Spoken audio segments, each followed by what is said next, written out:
Hallo und herzlich willkommen zu NORCO.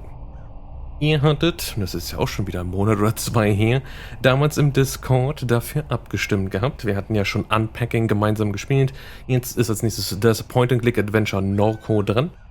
Und das hat eine durchaus interessante Thematik, ein durchaus interessantes Setting mit dabei.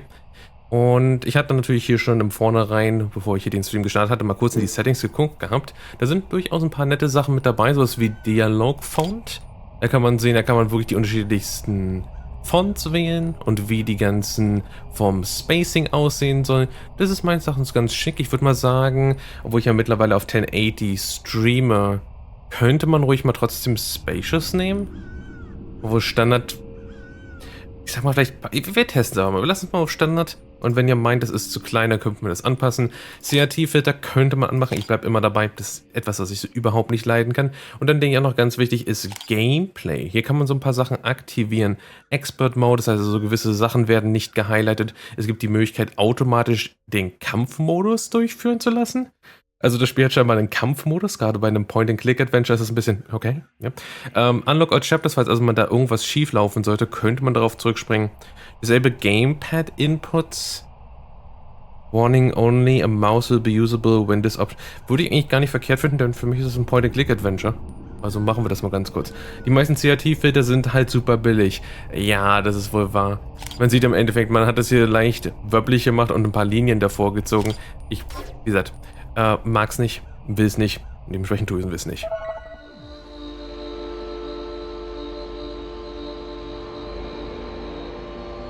Shield hid the stars behind halogen and flame projected onto the sky every night. Wir haben hier unten noch NORCO Louisiana als Hervorhebung. Ich weiß nicht, ob NORCO irgendwas spitz zu sagen hat. Aber finden wir es heraus. There was no such thing as silence. The noise never went away. The refinery exhaled an endless sigh. Muss auch nervig sein, man kann sich zwar an sowas gewöhnen. I could never sleep, it was so loud. I still can't sleep without that sound. Nehmen wir einfach mal das erste, denn das wäre eher so etwas, was mein Problem wäre. Ich kann zum Beispiel nicht in einem Zimmer schlafen, wo eine TikTok-Uhr drin ist. Konnte ich noch nie. You often dreamed that the towers were cathedrals, that the swamp listened when you spoke, that the birds became radiant spears while circling NORCO's sky. You spent your adolescence sleepwalking between little devastating rituals. Though Blake pleaded, you decided to leave. Will ich mal ganz kurz gucken. Ist alles noch nicht angenehm genug. Ich muss mal zugeben, ich habe kein Problem damit, wenn das so ein Balken ist, den man abarbeitet, aber ich finde es trotzdem, oder würde es interessanter finden oder besser finden, wenn man trotzdem immer noch so eine gewisse Prozentanzeige hätte. So, das ist, glaube ich, ein Ticken besser. Ist immer natürlich fies, ich habe es für euch nochmal einen Ticken leiser im OBS eingestellt als für mich. Das heißt, für mich kann es vielleicht leiser sein als für euch, aber trotzdem. Als jemand, der an einer massiven Straße lebt, man gewöhnt sich an alles. Vermutlich, aber ich war schon immer pingelig, was Schlafen betrifft. You spent your adolescence sleepwalking between little devastating rituals. Though Blade pleaded, you decided to leave. You called out on a Gurena to Chicago and onward to the west coast, thinking you would never return.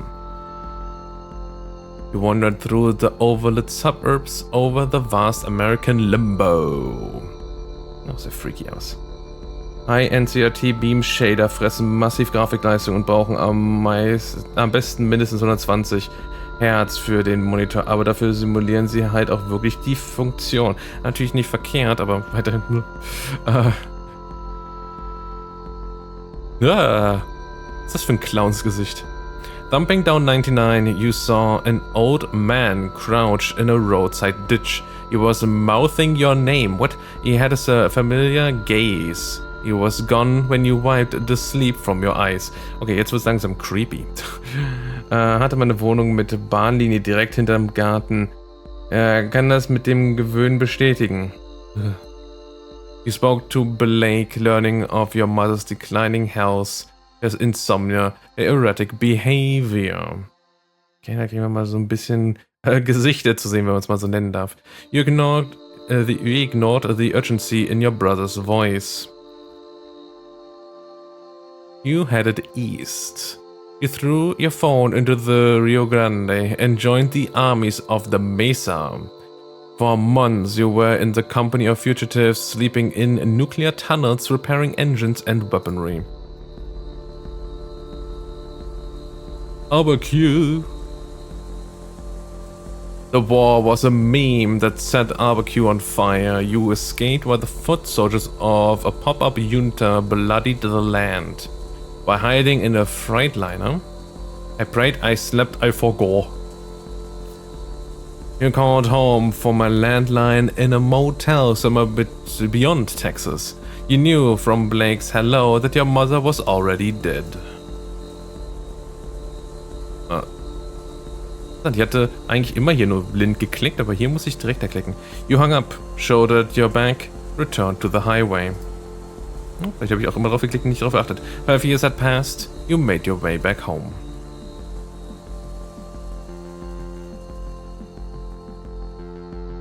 Act 1, Lowland Ghost. Wie, ich muss jetzt hier schon wieder irgendwelche Kartons auspacken. You awake from a delirious dream to find yourself in your childhood bedroom. Monkey watches you from the corner. He sure does. Okay, Living Room. Overworld. Das ist einfach nur das Menü und das sind wir scheinbar. Okay. You. We're traveling, are home again. Finished thought. Time to return to him. You are home again. Because your brother needs you. Because your mom died. Mindmap wurde aktualisiert, okay. You. We're traveling, are home again. Also, we're traveling. Through the Midwest, across the Rockies, down the Pacific coast. You were in California when the summer arrived. You recall the familiar smile on the face of the old man in the Central Valley ditch. Sieht schon super creepy mit den schwarzen Augen aus. Oder Umrandung. That smile burned its image into your mind. Okay, also die kann ich einfach weitermachen. Midwest. The freight cars rattled in the cold dusk as you crouched on the grainer porch. Suburbs, fences, traffic, flat country, all passing for miles. Then what? You rode in the back of a van from Chicago to Des Moines. You stole a heater from Walmart, okay, and brought it to the poorly attended house show. Also Walmart hätte ich jetzt hier in diesem Sci-Fi US nicht unbedingt erwartet. Des Moines to Kansas City und von Kansas City to Denver. Across the Rockies.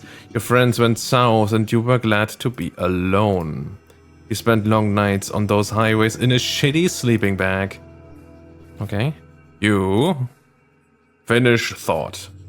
Okay, jetzt haben wir hier neues Zeug aufgedeckt. Was hat das zu sagen? Blake. Your brother. Is a lot. Is oblivious. What? Younger, reckless, gets in trouble, spends sleepless nights scrolling. Doom scrolling. Edgelord, sensitive, compassionate, foolish, can't take criticism, always needs money, tries to help those he loves but often makes things worse. Whoops. What else? Insecure, dysmorphic, constantly checking his reflection, always seeking validation. Was terrified of you leaving and now he is terrified of you dying. He needs to get over it. When I think of him, I just feel guilty. Now he gets over it. You're all the family he has got. Your brother is oblivious. Also, ich weiß nicht, ob man die alle durchrattern soll, aber ich tu's. Your grandma once said that she didn't expect much from Blake. Damn, grandma. She said he was short-tempered, oblivious, and couldn't focus. Blake was sitting in the chair across from her, staring down at a tablet. After she left the room, you asked him how he felt. I feel fine, he said. Why? Because of what Grant said, you responded. He looked confused. What did she say? Your brother. Is a lot, hatten wir gerade. Okay. So, Catherine. Your mom. died. The cancer metastasized. It was in her liver, then her lungs, then it was in her brain. She was on chemo, never finished her third course. At the hospice on Jefferson Highway, Blake said the traffic shook the building. He left before she drew her last breath. Alone with the morphine drip and the rattling glass, that's how Catherine died. Your mom died again. Okay, und dann haben wir noch Ditchman. Na. The smile of the man who crouched in the ditch of the highway revisits your mind. His head was smudged with Wednesday ashes. Wednesday's ashes wäre was anderes. And mascara ran from his... Achso, Mascara, sure. Achso, das war's. Okay, wir sehen auf jeden Fall, da sind noch so ein paar andere Bereiche, ein paar Gesichter kann man so ein bisschen ausmachen. Aber für jetzt war es das erstmal von der Mindmap. Okay. So, gucken wir mal so ein kleines bisschen. Da sind so ein paar Sachen, die man sich angucken darf. A show flyer from a few weeks before you left town. Deswegen, hier habe ich diesmal unten geklickt. A fight broke out during the opening set. I got whipped in the face with a bike chain. I was outside. I don't know. You didn't feel like being around crowds that night. Those Germans. After the show, you and Blake walked the river back to NORCO. You watched the sunrise over the grain elevators. You assume Million has been keeping the plants alive. Who? Who's Million? So that's it, okay. Man ist jetzt schon gewöhnt, dass alles irgendwie mehr Dialoge mit sich bringt. Among the books on the shelf is a slim volume called Crisp LARPing. The proto-disaster tourism began almost as soon as the floodwaters left. Punks from across the country ventured into the 9th Ward, Gentilly, St. Bernard, and finally the East. They curated a theatrical self-portrait of their lives in the ruins. The aesthetics of the disaster were central to that emerging milieu. It began to percolate into popular culture. Collapse became the zeitgeist. Wise investors recuperated the experience of disaster. New Orleans became a plastic dystopia, a marketplace for crisis. Okay, Plastic Dystopia haben wir überall. Crisis, beide das gleiche. But can it run, Chris? Wir denken, hier wäre noch mehr, aber no. So, Monkey Time. Uah! Okay, damit habe ich jetzt nicht gerechnet, dass er auf einmal mich hier jumpscared. Monkey, your best friend. Okay, that's kinda sad. A childhood gift. You spoke with him often when things got difficult, but then you left. He sat here for 5 years collecting dust. Ist das sein Dustring oder was zum Geier, was soll das sein? 5 years, his eyes fill with anger as he challenges you to return his gaze. Staring? Contest Part 1. Glyphs. Glyphs will appear and flash a pattern. Match the pattern to meet Monkey's gaze. Spielen wir jetzt hier Simon Says? Ready. I guess.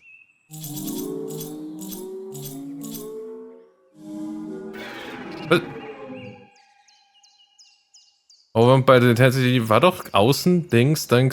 Also 1, 3, 2, 4. Warum auch immer das nicht funktioniert hat. Oh, und bei the Intensity you turned away. Okay, noch einmal.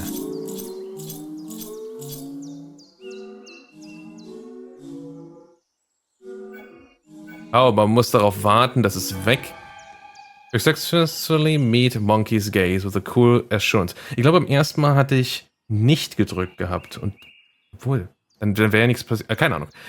With a cool assurance. However, his impression is unchanged. You stare more intently. Rings. Circles will appear over Monkey's eyes. An outer ring will shrink to the perimeter of the circle. Click the circle when the outer ring locks into place.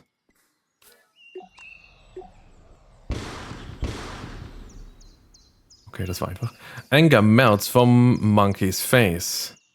Take Monkey. You drape Monkey over your shoulder. Primal Stare Achievement. Suffer through the Monkey's guilt trip.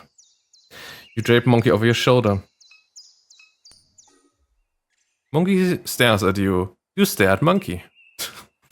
Okay. Wir haben den jetzt als unseren Buddy mit dabei. The laptop your Parain gifted you. Your what now? Parain. What is a parrain? Godfather, Sponsor oder Patron? Ah ja. French. Gifted you idols on a shoddy particle board desk. Das sieht aber nicht ordentlich aus. Wake the laptop. As the screen illuminates, you notice that the signal in the house is dead. No internet. No. It looks like Blake was using the computer at some point. He left the browser tab open. Let's view the tab. Okay, hier ist einiges mit dabei. So, wo ist das? 1.1. 0 Uhr. Also das ist dann der älteste von denen. Modboard. Archived all her posts. Also das Jahr ist das, ne? Add things. Anybody still post here? Nope. Place is a wasteland. Wanted to run something by you gents. Was knocking out sack a late in the spillway. Saw a big round glowing thing in the sky. Call that the sun, OP. Funny, talked to somebody else, seen it too near the parish canal. Nothing like this, but birds in the swamp be acting weird. Looks like it was made of glass maybe.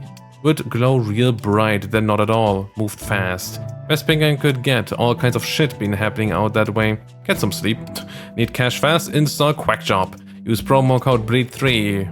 Or up to 0.005 Quack coin. Quack. Lol, the fuck kind of name is Quack Job? Just like the name sounds, full of lunatics, amps a way to getting you to join a cult. Great. Worse than that gang in the promenade. Can't trade that coin on any exchanges. Everyone knows it's a Ponzi scheme. Seen this exact thing, OP, still there? Seen at the base of the upper suction. Louisiana ist ja durchaus ein bisschen französisch.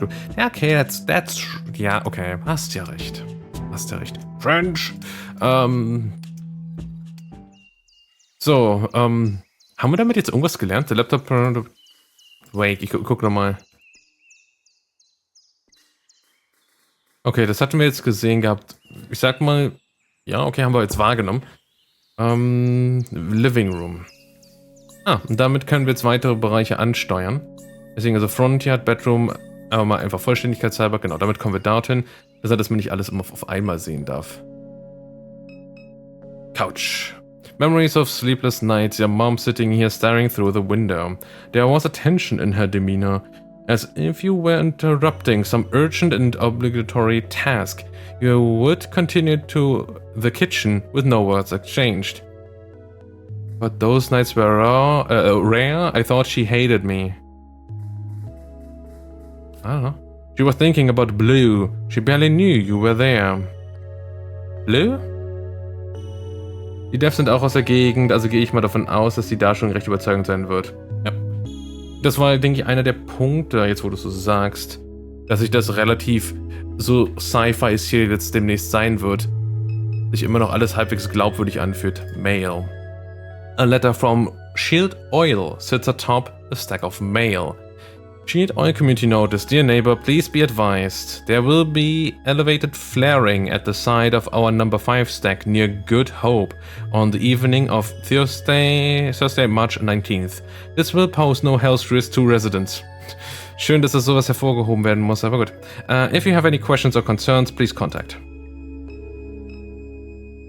A family photo album. Look.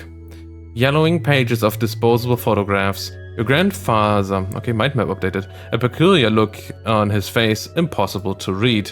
Your mom staring at Blake through the obscure lighting. He is dressed as a vampire, tugging at someone's waist. Pleated khaki shorts.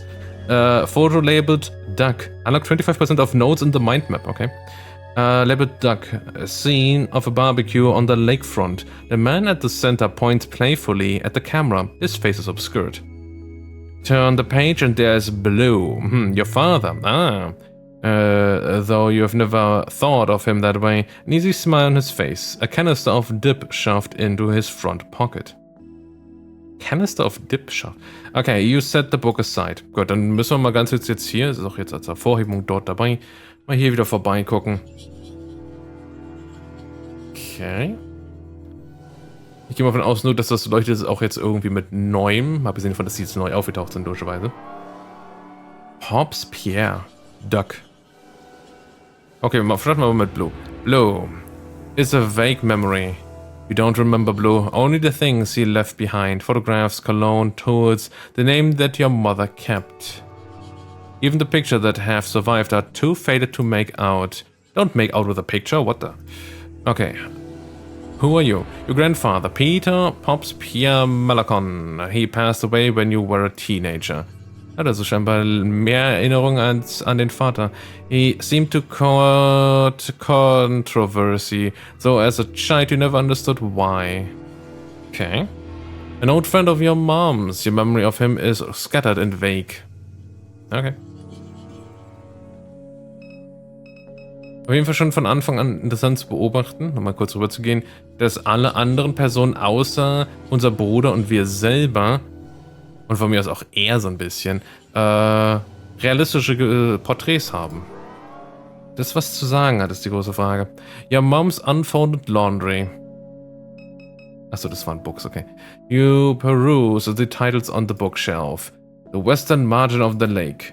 Many tragedies have come to pass along the western margin of Lake Pontchartrain. The unnamed hurricane of YW9D left the settlement of Frenier and LaBranche James in a state of unrecognizable destruction. Those who survived did so by clinging for their lives to the limbs of cypress trees.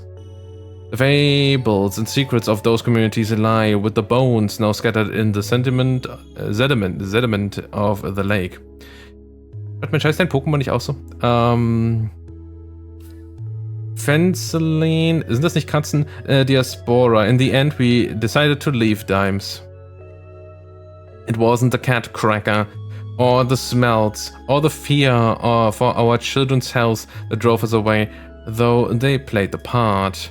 Truth be told, it was the media attention, the spokespeople and activists and academics and all this. I was done with it. I was done being a poster child, done being thought of as a victim. I wanted my experience to be my own, not something to gawk at or dissect in a laboratory. Es ist immer merkwürdig, wenn so viel Highlight auf Bücher in einem Universum gelegt werden. Deswegen ist es immer cool, wenn man sagt, oh, keine Ahnung, Morrowind, Oblivion, wo man wirklich Bücher in der Welt lesen kann. Aber gerade hier so ein bisschen am Anfang, wenn man noch versucht, so ein bisschen über diese Welt zu lernen, so ein bisschen Informationen aufsaugt, die Bücher, ich sag mal, helfen da nicht so zu 100%. A photo of your mom holding Blake as a baby on a beach in Pensacola, Florida. It's winter. You stand beside them, bundled up and laughing as a gust of wind rakes the beach. The sky is bone white. Knochenweiß? Okay. Oh, wir können den Fernseher einschalten. You turn on the television. A chaotic distortion of your mother's memories flash before you. Ist das eine Bombe? Memories of my mother. Boom. What? Ist ein Smiley Face? Sieht zumindest ein bisschen aus. Auge und dann so der Ansatz des Mundes. Der logischerweise leicht den Screen verlässt. Okay, das sind wohl Highways. Man sieht wieder zum Teil die roten Lichter. Ja, irgend sowas.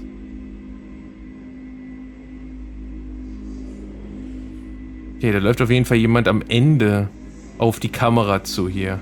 Aber was das davor ist, das könnte alles sein. Und das ist wieder die Bombe. Okay. Was hast du noch so zu erzählen? An old defective flat screen that your mom never bothered to bring to the curb. Okay, also das Ding hatte man nie aufgegeben. So, das hatten wir. Genau, das war das mit Dings.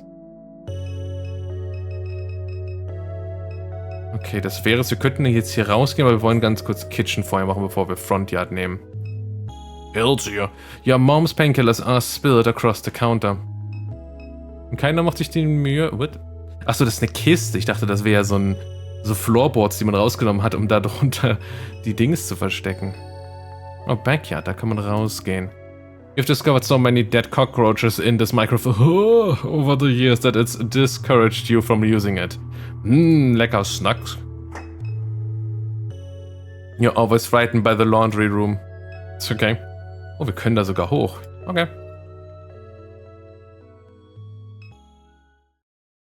There used to be much more clutter up here. You imagine your mom gave it away at the end as the end approached.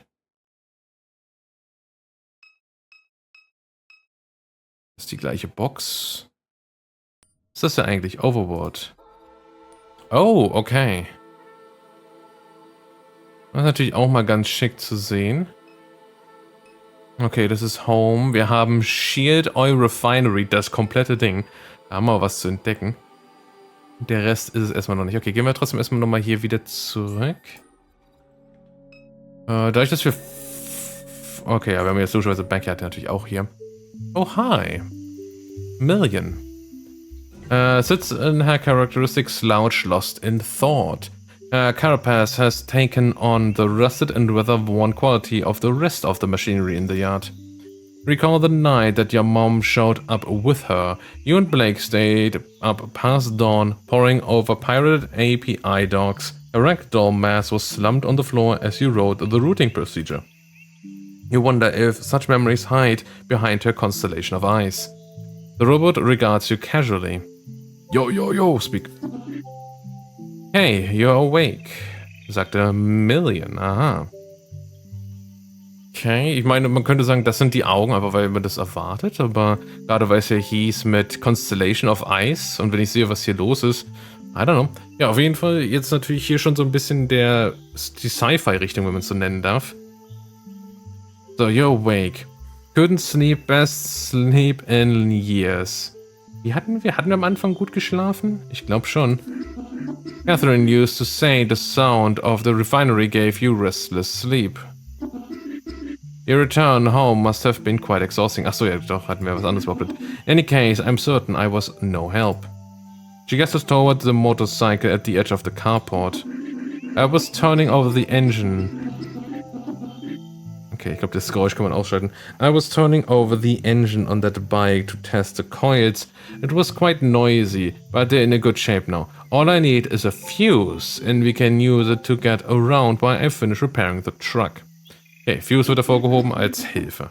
I heard the phone ringing inside, but I still had my hands full. Where can we get a fuse? The gas station just up the road has them, but you may have to persuade Troy to let you in. We're expecting a call. Many people have been calling since Catherine died. Your brother is usually the one to answer the phone, but I don't know where he went off to. I wonder where he could be. Likely at the bar or bookstore. Okay. Why would so many be calling? Your mother left behind a lot of loose ends.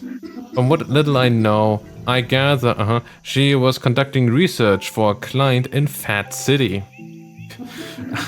Ist das nicht ein bisschen fies in den Staaten? Müsste man eigentlich jede so nennen. I sense that many people would like to acquire that data. I'm unaware of where she has hidden it. Perhaps Blake knows its whereabouts? Who exactly would want to see data? Who is this client? Your mother spent her entire life researching this town. She knew histories that others have forgotten. History has a lot of value in this place. Who is this client? I haven't a clue. These aren't things she discussed with me. As the cancer spread, she became more guarded with her research. She finally worked herself to death. I took her knowledge for granted. She always kept strange company. She had an addictive personality, there's no denying that, but she cared about you and your brother more than she was willing to express. So anyway, that's all. Okay, wir brauchen also eine Fuse. Wir wissen, wir müssen unseren Bruder scheinbar auch noch irgendwie aufsuchen. Und unsere verstorbene Mutter ist also Researcherin gewesen. Revision Prybar. Steel Prybar lies on the ground. Sure does. Your mom kept all her gear in a plastic container strapped behind the cab of the truck. Boots, waders, flashlights, tackle, first aid kit, etc. Disused motorcycle with extensive rust and wear. Okay, wir sollen nicht da reinmarschieren. A crabnet. A disintegrated crabnet. Blue taught your mom how to make these, and your mom taught you. In the summers you would bike to the suction before sunrise, tie chicken necks to the net, submerges, and nurse your coffee while waiting for a bite.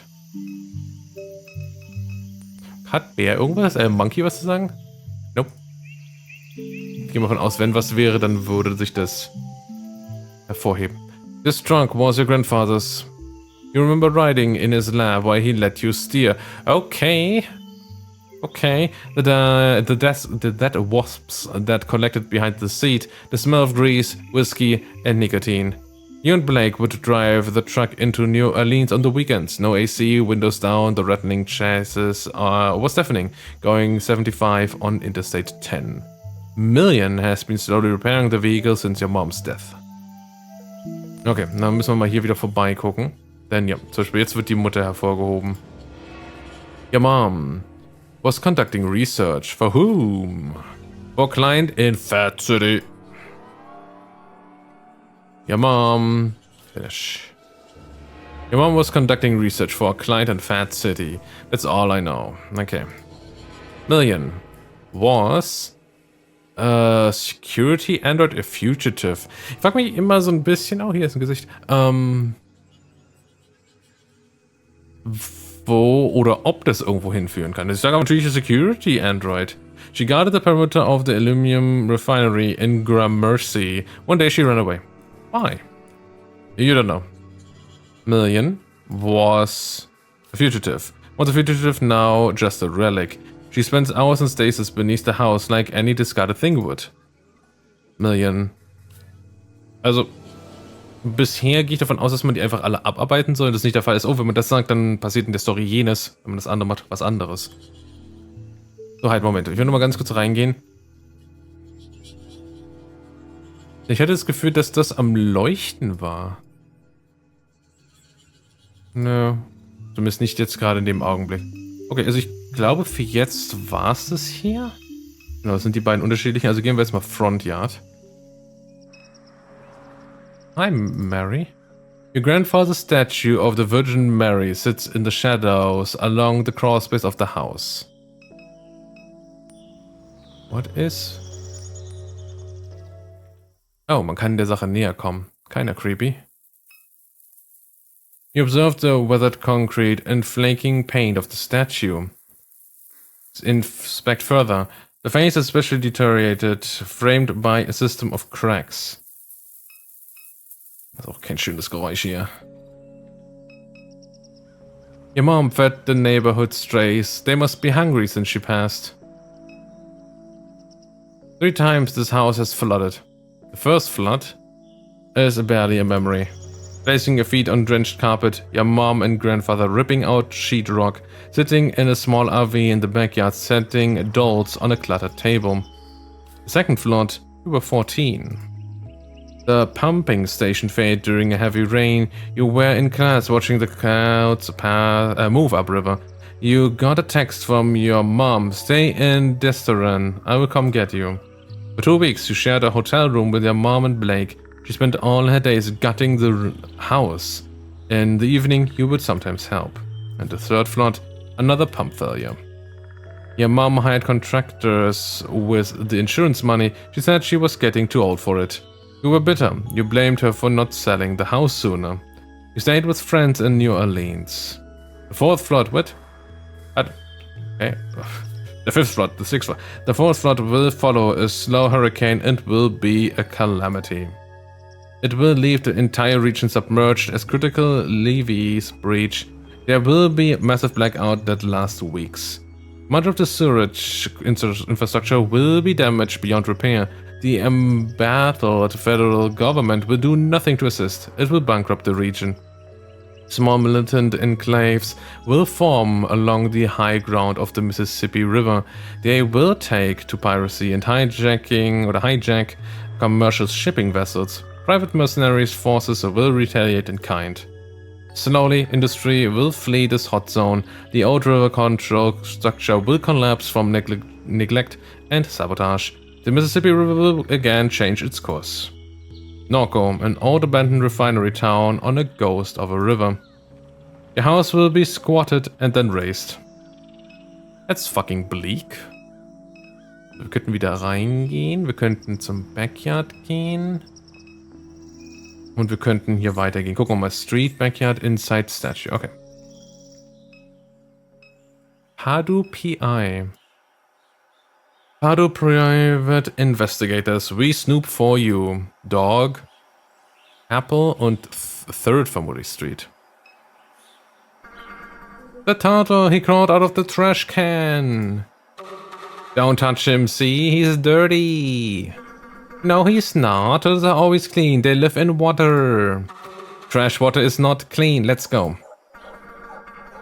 Just let me stay a little longer. He's pretty. Aber sehr passend für Amerika, diese fiktive Welt. Kinda sad, but guess true.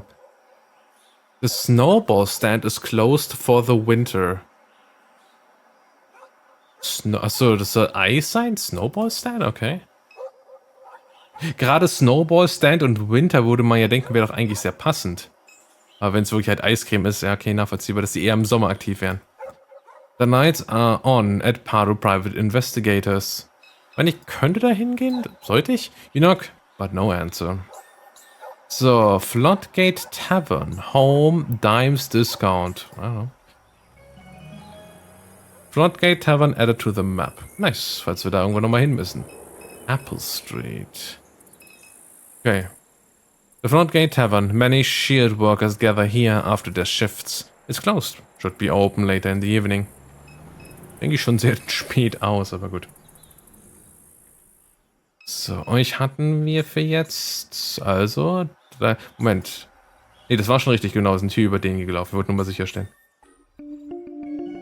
Times Discount. A film crew setting up along River Road. Several floodlights illuminate a gruesome murder scene. Two men stand pensively above a corpse. Approach the set, sure. As you near the set, a small, energetic man jumps from his chair. Attention, dumbass! Can't you see we're trying to shoot here? What are you filming? A detective drama called None of Your Goddamn Business. Any other questions? Sounds cool. Is this like a murder scene?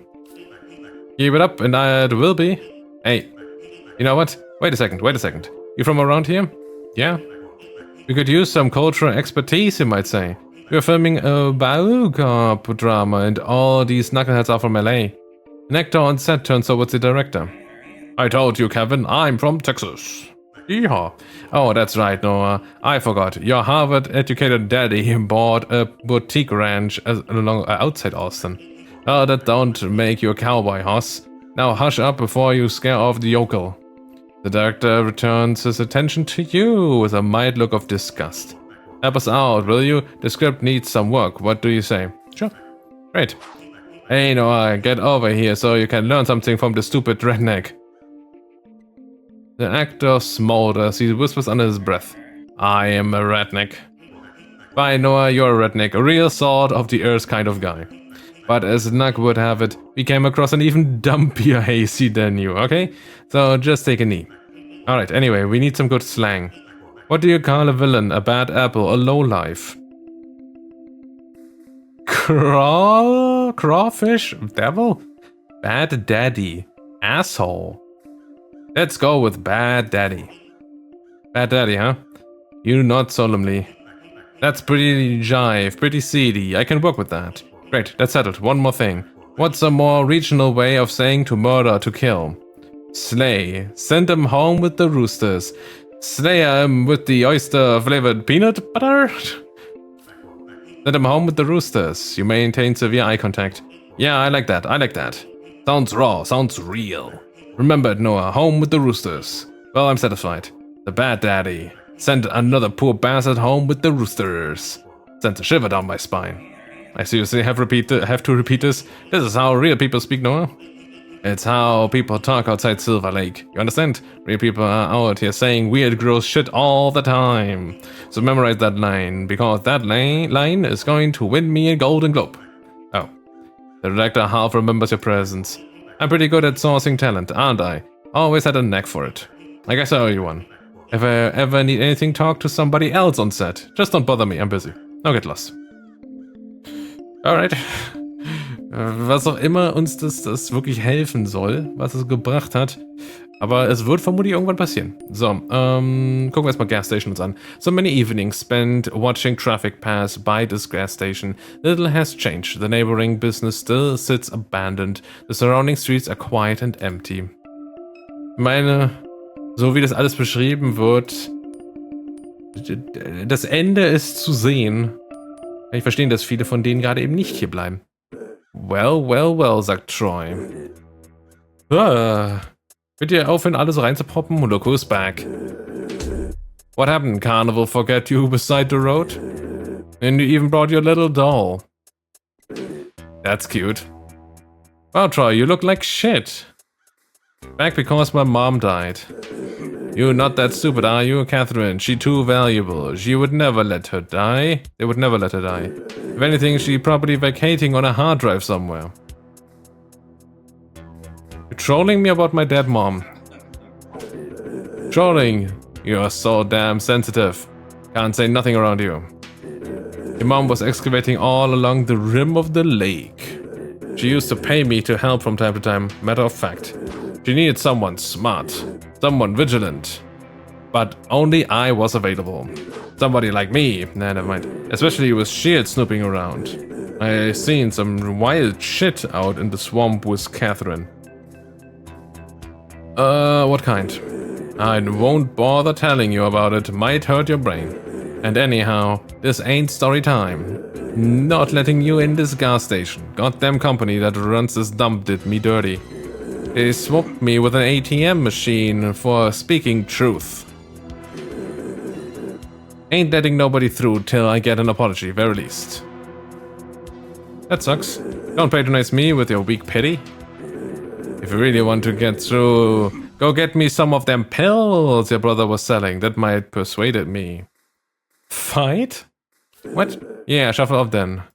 Ich meine, wir wissen, wo wir Pillen herbekommen. Also ich wüsste jetzt nicht, warum wir auf einmal gegen den prügeln sollten. Oh. Hi. So genau, wir müssen uns gleich noch angucken, aber ich bin hier einfach nur zufällig hingegangen. Drifter. A man sits on a pile of flotsam, his head buried in his canvas jacket against the sharp air. A boat and a hearse.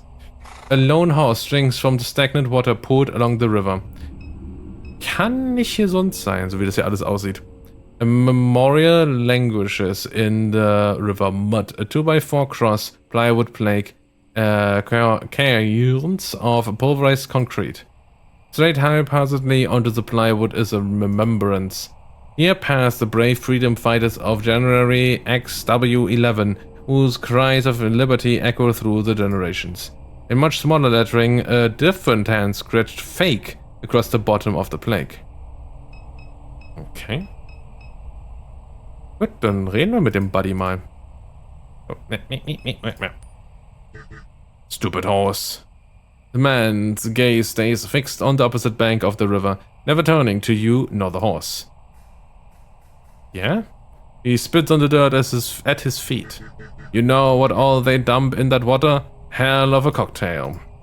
He spits again, wiping a string of mucus onto his sleeve. Ew. Natur, es ist faszinierend, wie viele Worte Louisiana hat für Arten von Landschaft, die es nur da gibt. What you out here for now? Also, ain't you heard they got a criminal on the loose? Best be sharp, young one. It's me, haha. Okay.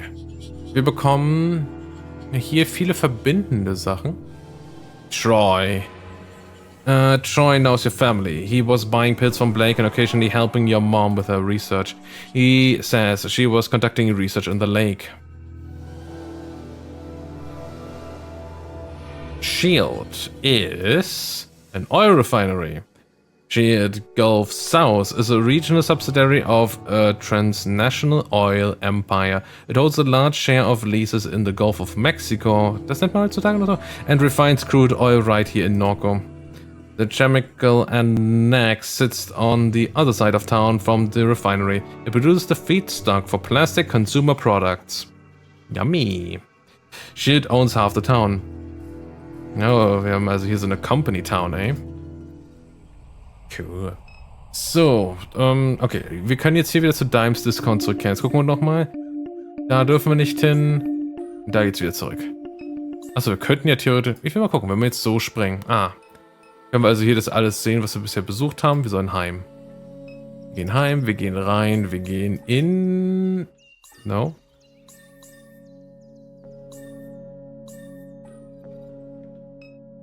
Pills here. You pocket your mom's pills. Können wir mit denen noch irgendwas Lustiges an? Wo können wir die eigentlich jetzt einsehen? Weil das ist ja nicht so wie bei, ich sag mal, Oldschool. Achso, da auf der anderen Seite. Halt. Hier. Aha. Achso. Moment, wo sind die jetzt hin? You're always we're always frightened. Okay, rechte Maus, damit kann man das machen. Ah, wenn man gedrückt hält. Has no effect, okay. Das heißt Gulf of West Britain, wie es auf einigen Stickern in Amerika jetzt heißt, mit Grüßen von den englischen Fans. Nice. Got me them pills. Only way you're getting through. Yeah, I got your pills. Smart move. I will let you cross the picket line this time, punk. Thanks, buddy. What is happening in here? Dog food. Dusty bags of dog food line the shelf. Dusty, eh? We accept transfers. Kamera. Wieder rausgehen, yep. Fuses, aha, sehr schön. Candy. Protein bars, bubble gum, breath mints, taffy, etc. Liquor. You wonder if this place ever started checking IDs. During high school, friends in the city would drive all this way just to get booze. Money's money, I guess. Immaculately stocked cigarettes. The disembodied illuminated head of the kiosk levitates silently in the browser tab. Okay. A manual price scanner. Okay, fuses. Hang on the shelf. You grab a fuse. I detect that you have merchandise in your possession. You must remove any unpressed items from your backpack and scan them in order to exit the store. Use an item in your inventory. Drag the item from the inventory menu to the intended target. Yes. You scan the fuse. Thank you for your purchase. Oh, okay. Ich wollte nämlich schon fragen, müssen wir jetzt erst hier ein kleines, lustiges Point-and-Click-Puzzle lösen, wie wir an Geld kommen? Nope, scheinbar nicht. Dann will ich nochmal ganz kurz mit dir reden. Good evening, how may I help you? You own this place? You know Troy, that guy outside? Thank you for your inquiry. I am forwarding it to Perilux and Sons, LLC. Perilux and Sons has declined to respond. You own this place? I am Discountware, a distributed cloud-based operating system for American Discount Southeast Incorporated. Semantic version number 16.3.3. The owner of this franchise is, Discountware is licensed to via the standard American Discount Southeast Incorporated licensing agreement. How do you like this job? I proudly performed the routine maintenance operations of procedure of 227 American Discount Southeast Incorporated franchises located across the southeastern region. American Habadabadab is a model company awarded for excellence in business and community service. Thank you for inquiring about American Habadababoo. How did Troy get fired? So they pride themselves on its outstanding mentorship and jobs training program. ADSI, ist auch zu doof als Abkürzung, works to ensure that each franchise location provides opportunities for career growth. At our franchise locations, we leverage automation and machine learning technologies to enhance the lives of all employees. To apply for a position at any location, please visit. Okay, I'm good.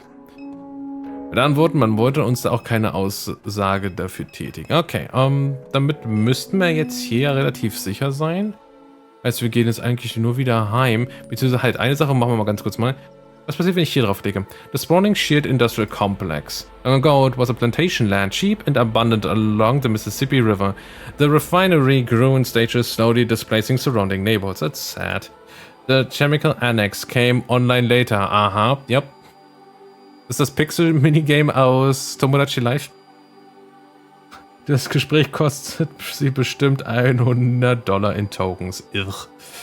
The chemical annex came online later. Children of the enslaved became the neighbors of this machine. The children of the enslaved. Heilige. Towers. Carbon and alloy and stainless steel. Along the columns sat the catalytic cracking unit that rocked the town. Pipelines that work across high and low, over and under traffic and water and concrete, like veins, like Gosama like neural circuitry lights. Everywhere, metal halide probing the river's expanse, coded patterns of warm sodium and cold LEDs winking, wink wink, thinking, knowing. Something to decipher in all that NORCO light. I remember Blue. You only think that you do. When he died, part of her died, it did too. Whatever that meant. Oh, damit ist es auch nicht mehr hervorgehoben. Okay, lass mal home gehen und gucken. Ist hier nochmal? No, hier ist auch nichts mehr dazugekommen. Backyard. You got the fuse? Good. We'll be able to use the bike to get around town until I'm done with the truck. It concerns me that Blake still hasn't returned. He's been spending a lot of his time at SRP paperbacks lately. Perhaps we should look for him. Let's go. Ah. Ist ein Grund, warum wir so schräg starten mussten? The sky bleeds a color you knew as a child. Airline highway passes beneath your feet. Unten wurde irgendwas anderes noch hervorgehoben. Million has joined your party. Okay. Wir waren gerade in der Kurve. Ja, das wäre vielleicht gerade so das Passende gewesen. Interact with your party members by clicking their portraits in the party menu. If you're stuck, they may be able to help. Million shouts over the wind. The bike runs much better now. You can use it to get around during your visit. Where could Blake be? He spent much of his time at, paperbacks. Perhaps we should check. How has he been? The year that you left, Blake became uncontrollable. His behavior troubled Catherine deeply. He was beginning to remind her of your grandfather. After he was expelled from Destrehan, he began running drugs into the parish. He made himself many enemies. He put those things behind him after her illness, but now that she's gone, I'm uncertain what to expect. This place can ruin people. I won't apologize for leaving. No one is asking you to, Kay. How have you been? I'm always the same, Kay. Always the same. Is that bad or good? Whatever you prefer. Fair enough, I guess. What is it like around town? Shit has been expanding since you left. Catherine took your grandfather's boat. Unlock 50% of notes in the mind map. Catherine took your grandfather's boat into the lake to investigate reports of construction in the swamp along the shoreline. She assumed it to be unpermitted sheared activity. She was unable to find any evidence of it. However, it was clear that she found something during that investigation. Probably just another day. What was it? I don't know. Perhaps you do? Haven't spoken to her in years. Why do you care? So what makes you think she found something? I have known Catherine for a long time. Her behavior changed. In any event, something drew her to the lake in the months before her death. Where could Blake be? Achso, ich dachte, das wäre was Neues. Okay, dann gucken wir mal bei uns vorbei. Und jetzt haben wir hier nochmal 2 Sachen. Your mom was conducting research. Das hatten wir eigentlich schon mal. In the lake. Your mom was investigating reports of unpermitted, genau. While there she saw something, but what? Okay, dann hat sich das nochmal ausgebaut. Your mom. Finished thought.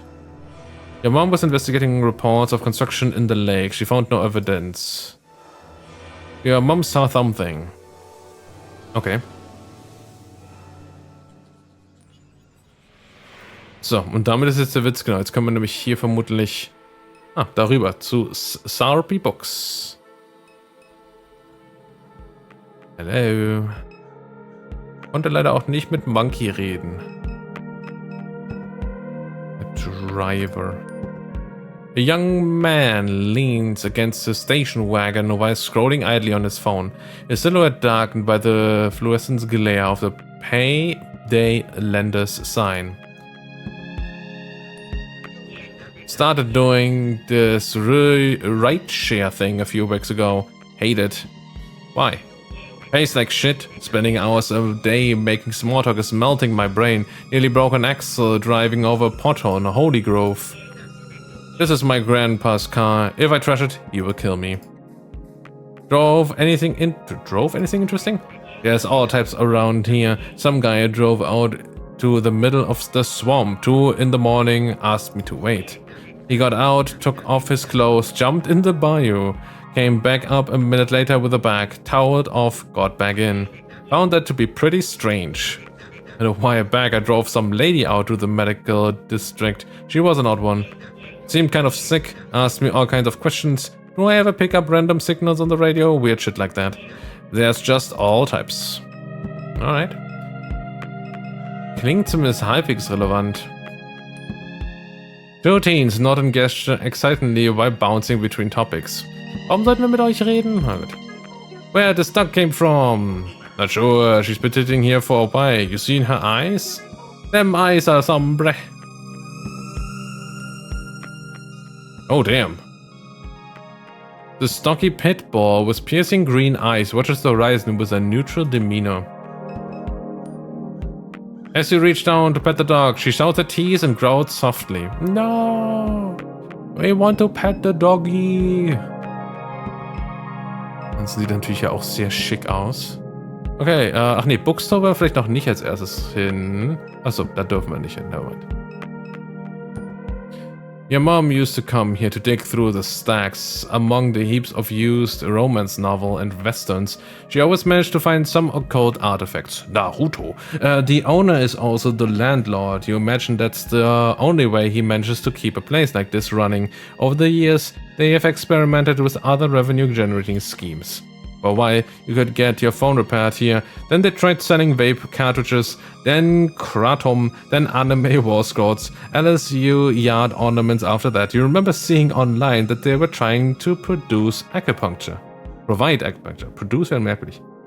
In the end, the schemes always fail and only the paperbacks remain. Hi. You wonder how anyone can read in this dim and cluttered bookshop. As your eyes adjust, you see Blake's childhood friend Erica, this one, waiting behind the counter to greet you. Okay.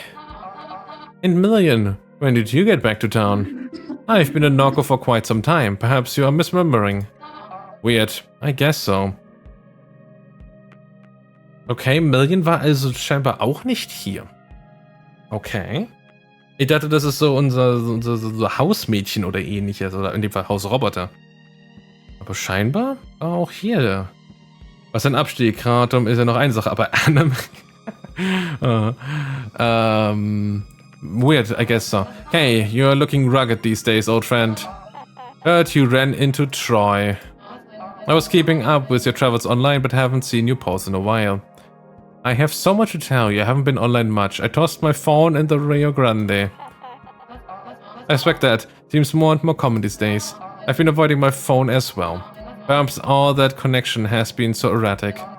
Been hearing of people chopping down cell towers, tearing fiber cables out of the ground, trying to rip the internet apart. Hey, das könnte natürlich schon mal was erklären. She nods into the ensuing silence. Back because of your mom, huh? Yep. I will miss the hell of that woman.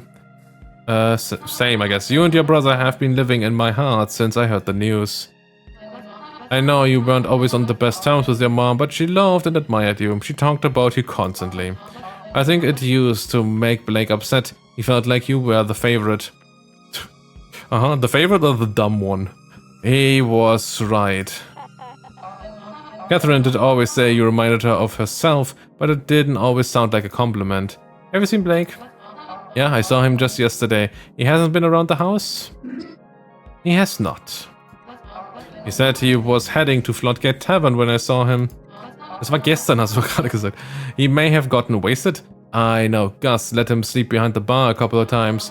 Did he know you were coming, Kay? He never mentioned it. Figured he would try to avoid me. What? He can be like that sometimes. I've had to be delicate with him recently. If I ask how he's doing, he goes quiet. If I offer help, he doesn't return my texts. At the front, he always wants help. Sure, but I can only try so hard. That's also true. If I hear from him, I will tell you, him to find you. Der Kitty Crowton. So here is the illustrious Crowton. We found him behind the dumpster out back licking cardboard. Who doesn't? Whatever you do, don't try to pet him. He's a devil. I've got scars all over my hands from this damn cat. Time to pet the cat. Oh, wow. Oh, wow. Crowd usually bites strangers. He must like you. Ja, aber wie? Okay, one.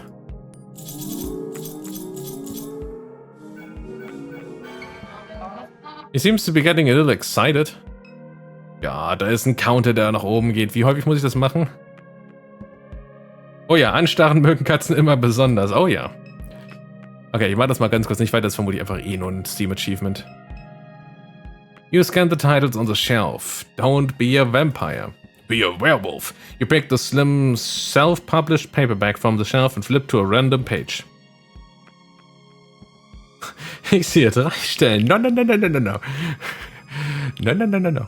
Another dark and lonely night spent in the cavern of despair. Na, so nennt man das heute. Hidden from the daylight, blackout curtains are all that defer my eternal death.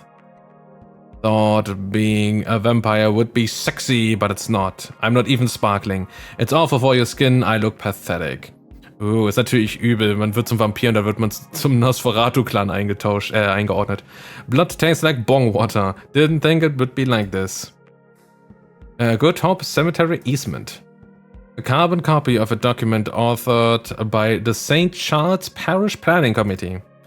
The document outlines the parish's intention to secure a roadway through a 90-meter stretch of the shared industrial complex. This easement would allow the descendants of those entombed to visit the Good Hope Cemetery. The grave sites are currently surrounded on all sides by the refinery. Not for long.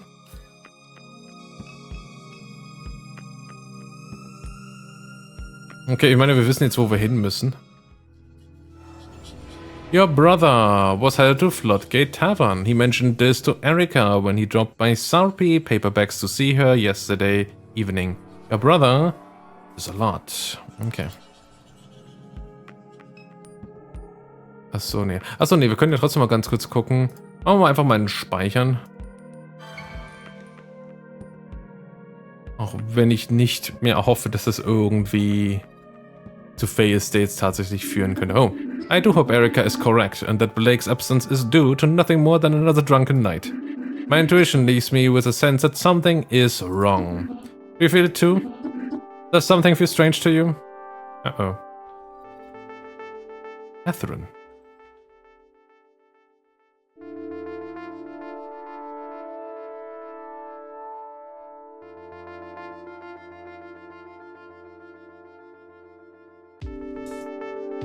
Several weeks ago. Okay. Greater New Orleans Neural Versioning Clinic. What brings you here tonight? I'm dying. I want a record for my children. What? The cancer. It's gotten everywhere. There are some things I would like to leave behind. I understand. And you were referring by Mr. Richard? No, you were referred. Duck. That's what everyone calls him. Ah. Yes, Duck. Whack whack. We followed his branch with some interest. Who hasn't? I gather we will be discussing this in more detail as things progress. But now, let us begin with a simple exercise. I would like to talk about your earliest memory. It's of pine trees, yes? Okay, dann zappt es da irgendwie runter. That's right. Tell me about them. They grew from the concrete. Like a rash and cracked the highway. And the concrete broke into pieces. The Duck Doctor, yay! Dieses neue Spin-off. Ich meine, der andere wurde ja eingeknastet. They made your father upset. You would see them and frown, but he would remain silent. You would sit quietly in the truck, dissatisfied. I wouldn't say a word. Speaking this moment made you a fool in his mind.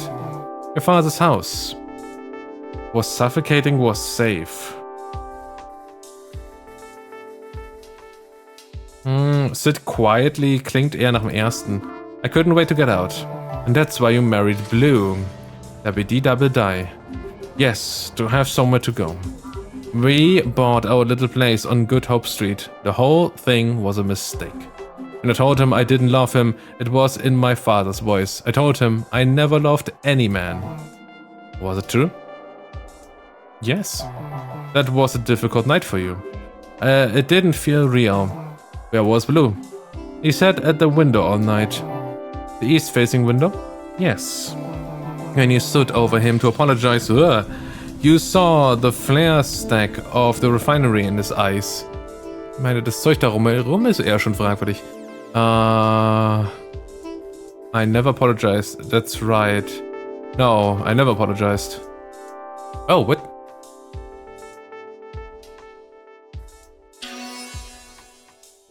Oh, wir können entscheiden, was wir behalten wollen, was nicht.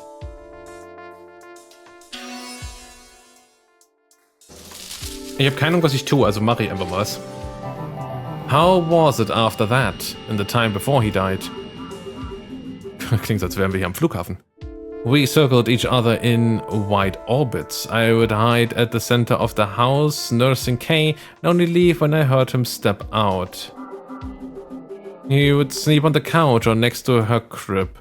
He would sing her old Cajun lullabies, pat her head, whisper to her about his life. Ach so. Kay. Ach so, okay. Okay, yep. Pat her head, whisper to her about his life. And then there was the explosion. When the cat cracker blew, they say he fell 5 stories. We went to identify his body on a Thursday night. I remember the tempo of the streetlights, the police scattered across the East Bank. I carried Kay in a blanket. She never cried.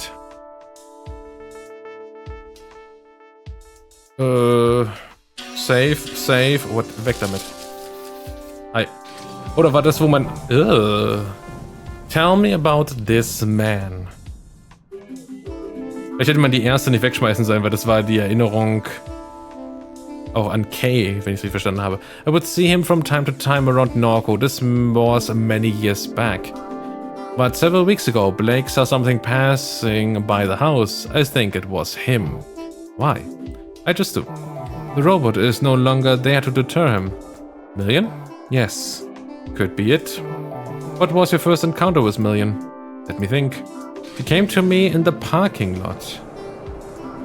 Kay was about 12 years old at the time. She knew Blue from his days at the aluminum refinery. I stared for a long time into her constellation of eyes. They swirled in a kind of desperation. I took her home, knowing it was another mistake. You were reckless in those days. I welcomed any trouble I could find.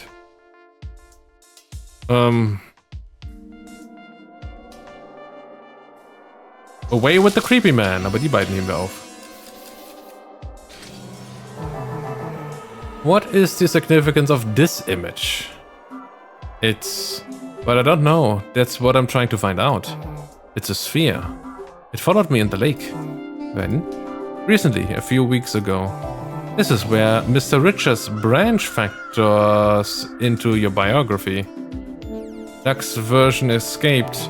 A hard fork, an extremely rare instance. And grew into some kind of monster. It began speaking to me through the radio. It told me to install an app.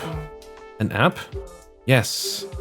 I think it has something to do with the thing. The sphere, whatever it is. But so long as it pays, I don't care. I can use the money. I see. It seems this is the last control point that you submitted. Would you like to include any additional thoughts or memories? Anything not included in the intake form? No, that should be enough. I will now begin disconnecting the sensors. A slight feeling of nausea or disorientation is normal and no cause for alarm. I thank you for your patience, Miss Madre. Okay, die darf ich zum Beispiel nicht entfernen. Eftrin. I no idea what Super Duck wants from me. Better check my phone. Super Duck. Wallet Watch. Achso, ich kann zwischen den beiden Dingern hin und her schalten. Of course, it's fucking Quackshop. Case Picker. So weit machen wir dieses eigentlich nicht. Says here I need to go to the Curious Duck. Install Quackshop and set up multi-factor authentication. Okay, das haben sie immerhin damals auch schon verstanden. Curious Duck is the nearest rendezvous to your location. More information awaits you there. Receive orientation at Eagle Janitorial and Paper Supplies and Fat City.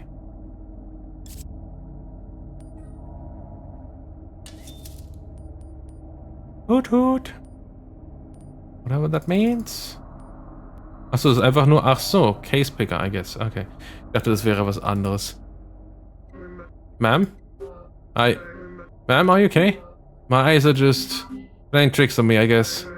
Vertigo and visual distortion are common side effects of versioning sessions. Try to contact on our on-call physician. No, it's fine. Very well. Last name? It's Madre. First name Catherine. One moment. Your head drive is fully synced. You have chosen our silver tier. Your product does not come pre-installed with adware blocking services and is provided as is without warranty. You are eligible for a free sync anytime before the new year. Thank you for choosing the Greater New Orleans Neuroversioning Clinic for your cognitive versioning needs. What the hell? Okay, wir sollen vermutlich jetzt einfach nur hier raus. Perdido. The uncanny smile of personal injury lawyer Martin Smart hangs above Interstate 10. His eternal coiffed hair, clings desperately to his head. His hallmark blood-red tie catches the eye of drivers speeding east. Just a click away, the sign reads. The Interstate Expressway traces a scar down Claiborne Avenue from east to west. East. The bridge cuts east through the Tremor and the 7th Ward, like places whose story should be forgotten and left behind in haste. The pillars still tell those stories beneath the interstate. East above the industrial canal, the moldering strip malls, the narrowing expanse of the lake, the shrimp boats that prowl the black marble waves.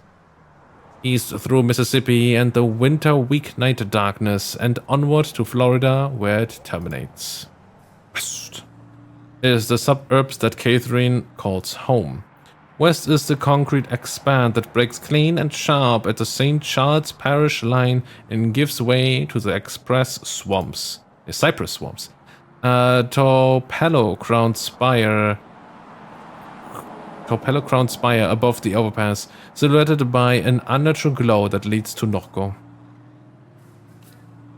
Okay, gucken, was wir sonst noch irgendwie haben. Da gehen wir vermutlich einfach nur wieder rein, aber wir können trotzdem... The unmarked neural versioning clinic is empty tonight. The unmarked? A business of questionable repute, it caters largely to clients of modest means. It keeps odd hours to accommodate students and evening commuters. Online reviews range from lukewarm to alarming. Oh, man geht scheinbar trotzdem dahin. Und? Achso, wenn ich auf nichts klicke, kriege ich manchmal... Achso, ja genau, per Reduced Speed, okay. Overpass Clinic. Puppet Theater. The Charity Hospital. The newly refinished Art Deco structure glows beyond the overpass. It turned Charity Hospital into art lofts. Disgusting. Oh. Express Swarms für den Tag, wenn man wenig Zeit hat, für Moskitos und versinken. Wir haben gerade den Pferd nicht dabei. This is taking forever to start. I'm starving. You been to any of these yet? No, what is it? A puppet show. They always start late. I told them I would help load the gear, so I'm stuck here until it's over. My stomach's going to eat itself. A makeshift puppet theater. The curtains are closed. Maybe we'll come by later to see what this is about. I guess? French... Ich will nur mal ganz kurz hier zurückgehen. War da noch was anderes? Achso, da geht's nur wieder da rein. Okay. City Hall... The French Quarter. Ho, ho, ho. Alright. The Oogles. How's your night, ma'am? Not great. Sorry to hear it. You wouldn't have any change to spare. Sure. But all I've got is a buck. Really appreciate that. Change has been hard to come by this evening. Didn't know we were going head to head with Sketchy Santa. His sign says he's raising money for veterans. Last night it was for leukemia. Night before that it was for something else. I respect the grift, but he stole all corner. Tell him something, he may need help. You should confront him. We did, he He tried to kill us. Yeah. With a knife. Wow. It was dull, so it just bruised a little. But that's... Probably thought you were trying to jump him or something. Surely it was self-defense. You think it deserved being stabbed with a dull knife by a crazed Santa Claus? That's not what I mean, I just... Get out of here, lady. A hot dog vendor sits behind a large plastic cart. He looks up eagerly as Catherine approaches. Oh hey, hi! He watches Catherine with a silent grin. So is this... I'm flanneless and this... He makes a grand sweeping gesture of the pot of vacant meat. Ah, my hot dogs! Would you like one? Sure, what the hell. Don't know if my stomach can eat. What the hell, I'm dying anyway. Really? You're buying a dog? That's fantastic, that's great. You seem a bit surprised? It's just been a while since I've gotten some business. Been a little slow. Oh Gott, wie lang ist das Mystery Meat schon auf dem Grill? Haven't ordered new dogs in a while. So these are old dogs. Nothing to worry about, they keep well. How old? Business was poppin', like I was doing really well back in this time. YX2D, that's nearly a decade ago. How would you like your stressed? Tell you what, think I'll pass. I'll be here all night. Anything else I can help you with? Leave. Okay, was haben wir hier noch? Crowds. The Curious Duck. Da sollen wir vermutlich hin. Mit Santa rede ich gar nicht erst. And that is why Mary Lovier opened a t-shirt and camera shop on Lawyer Street. That is not scary at all. I paid for a ghost tour. We are just going to walk around looking at t-shirt shops. I want my damn money back. This is a farce. What kind of tour guide are you? Well, technically I'm not one, but... Excuse me? My roommate is. Then where is he? Long story. I came all this way because the website said it would be fun. I'm having all right time. This city was supposed to be enchanting. Anyone trying to score some Molly? I hate New Orleans. There's a small plaque next to the door that says Curious Duck. This is the place. Door's locked. Oh, great. Now what? Okay, Santa baby. Well, ho ho ho. Looked like a creepy motherfucker. Santa's eyes roll widely in their deep sockets. His mouth twists into a smile. How are you, dear? Got $1 to spare? Help spread some Christmas cheer? I gave my last dollar away. I just let go. Yeah. What? That dollar was for me! Oh, it was not. Thanks again, lady. Sure.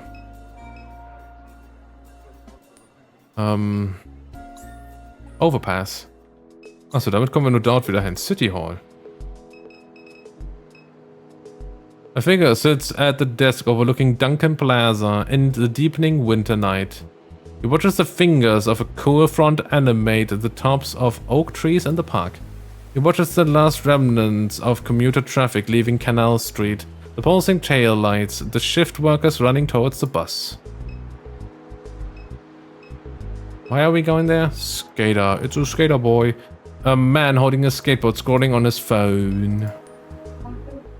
Beautiful night, huh? It's lovely. There's finally a cool front. Been waiting months for it. I come out here most evenings. No one bothers you around this time. Plus you see a different side of the place. What do you mean? Oh, so. People pass through this building at night you would never expect. You know the... what do they call themselves? The Gregs? Garys? Can't remember. No idea. The kids that squatted the promenade hall? They're obsessed with Ken or John? Nope. Then it probably wouldn't mean much to you. But anyhow, I see them come in and out of City Hall almost every night. And now it's them because my buddy Bruce got wrapped up in that stuff. Before you get initiated, they make you wear these goofy red polo shirts. NORCO polo. Then once you're a full Greg, Gary or whatever, you get to wear the blue polo shirt. Sounds like a joke, and it is, but I don't think they realize it. Anyway, that's the kind of stuff I see around here at night. Why do they come? What would they be doing here? I wish I had a clue. Okay. An armed security guard greets Catherine as she enters the building. He sits on a wooden stool next to a walk-through metal detector. Good evening. Badge, please. Damn, I left it at the house. There are no council meetings scheduled for this evening. You will need an employee ID and a badge to enter. Okay. Ich glaube nicht, dass ich mir... Obwohl, er weiß, wie häufig wir hier zurückkehren. Here, strange people come through here at night. Guy out front mentions quarters and polo shirts coming in and out. I don't get paid to answer questions. Yep. Ja, hier müssen wir noch warten. Und hier ist einfach zu. Muss ich vielleicht noch irgendwas tun mit der App? Achso, Messenger. They put me on... Oh, hier ist einiges. Just checking in. Please text me when you can. I'm fine. Where are you, dear? Arizona. Achso, ja genau, Kay ist ja hier. Where in Arizona? I don't know. Love you. Just checking in. Still in Arizona? New Mexico. Be careful. It doesn't seem to be safe there right now. Call when you can. Get worried, Kay. Blake says he hasn't heard from you. Really getting concerned. Please call. They put me on another round of chemo. Would love to hear from you. Call. Love you, Ma. Okay, was haben wir denn hier so dabei? Where you went, Ma? I'm out. I'm fine. Had to drop something off at your parents'. I've been gone a while. I had to make a couple stops. I'm okay, I promise. Blake, have you heard from your sister? Yeah, she said she's okay. Where is she? She didn't say. Dear, where did my pills go? I am at MTG. Will combat Magic the Gathering. Wow. How did it go this morning? We'll call. Ma, he came back around. I'll be home soon. Calling Uncle Chip. It's fine, love you. Love you, sweetheart. Blake, can you hear me? Can you come to the living room, please? Something's happened. Out this evening, everything's okay. You need to stay home. I'll be fine, I promise you. My nerd. Love you, my nerd. Also, love you, Ma. Okay. Duck, goddammit. What? Been a while, Duck. Too long, old friend. How's the weather on your side of the tracks? They have me on chemo. Terrible. I don't have long myself. They got me carrying around a tank. Who's waiting for us? I don't doubt that for a minute. Praise the glory of God. Something on your mind, Kate? Don't want to raise your blood pressure? Try me. Super contacted me. So he did. Don't mess around with that shit. Where you went. Don't mess around with Super Kate. That thing's got no soul. Like to ruin all that it touches. I need the money. They don't take money where we are going. I can't leave it for our kids to clean up. Blue left them a little bit with how he went, but he was a fool. Don't worry yourself like this at the end. Find peace. No peace for me. Don't get mixed up with that thing, Kate. I will tell you now, it won't go how you want it. Kate, goddammit, hope you're listening. My direct. Welcome to Medical Portal. Is your verification code not share? You have chosen to receive online billing notifications. Please confirm. Send yes. Okay. Your SMS is now confirmed. A bill has been posted. An outstanding balance is waiting. A bill has been posted. Outstanding. Okay, das sammelt sich. Outstanding balance is waiting. Ist ein bisschen höher gegangen. Wieder höher gegangen. Dann hoho. Has been posted. 15,000. That's a lot of money. Aber es hilft mir hier ist noch nicht so weiter. Doors locked. The man masquerading as a tour guide continues to lose control of the crowd. The city is just one big scam. Now what? Zum Overpass brauche ich nicht weitergehen und da komme ich nicht rein, weil zu. Ist sonst irgendwas, was ich noch machen sollte? Ist auch nichts, was ich so direkt machen kann.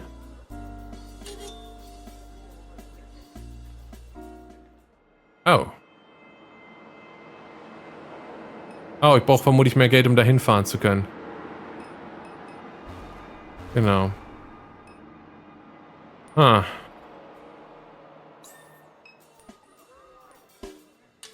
Das hatten wir. Das hatten wir ja jetzt.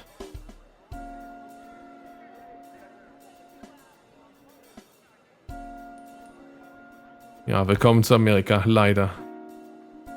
I don't know what to do. Install. Receive orientation. The curious deck is the nearest rendezvous to your location.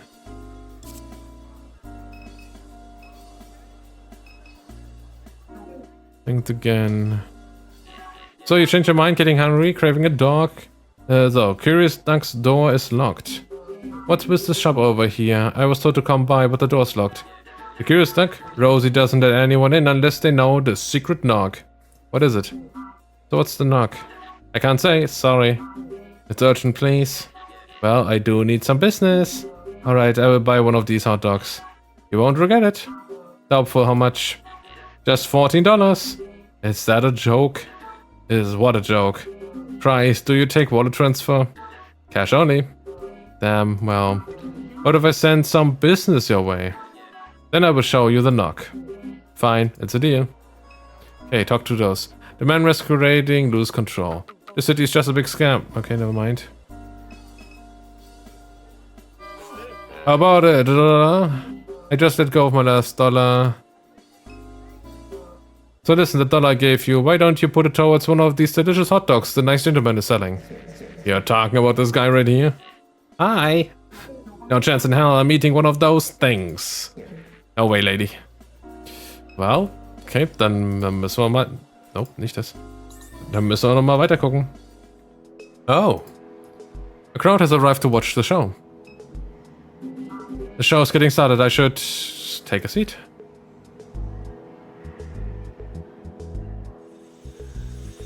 Ew.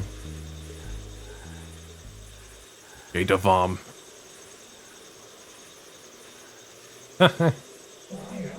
Deep in this cypress hollow I hide. I mourn this evening. My last child has died. They hang hooks from the trees with chicken thighs. They shoot bullets in our heads behind our eyes. It is a curse that I am the last to survive.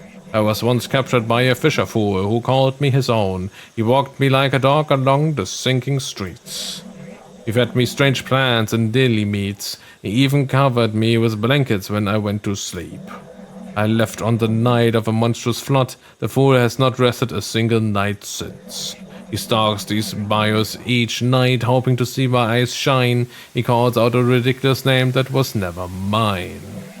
Tonight I will shine my eyes at him. I have a request.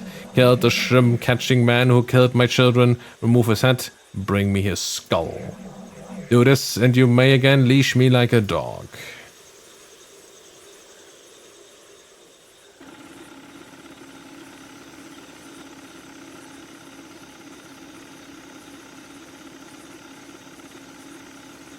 What is happening?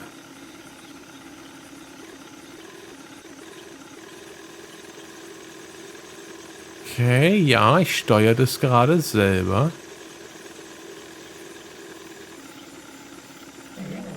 Hello, fisher fool. You've trolled this bayou for many nights. Here I am, the one you're trying to find. My child hangs dead across the lake. Bring me the head of the shrimp-catching man, the one who captures the small ones. Peel the flesh from his skull. Do this and I'll be your dog again.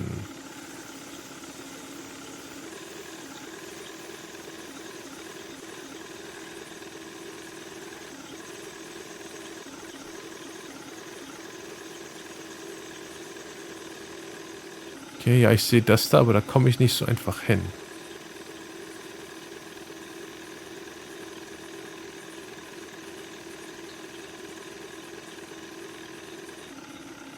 A solitary egret stands in the rush, undisturbed by the boat's wake. Ja, schön für dich.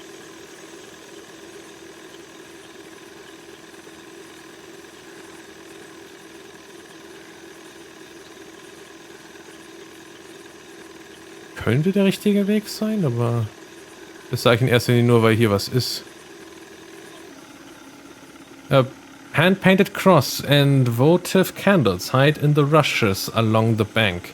A bone-white oak tree towers above the display with a plague nailed to its trunk. It reads, "Monster that took you, promise I will find. Your daddy, he loves you, rest easy, child." A small assortment of sentimental objects are piled at the foot of the cross. Sift through. A journal, 2 water dog to read, a set of playing cards, small figurines, a cell phone case. Find the alligator phone case. You slid the case into your pocket. Oh, und dann hat sich das geöffnet. Thanks.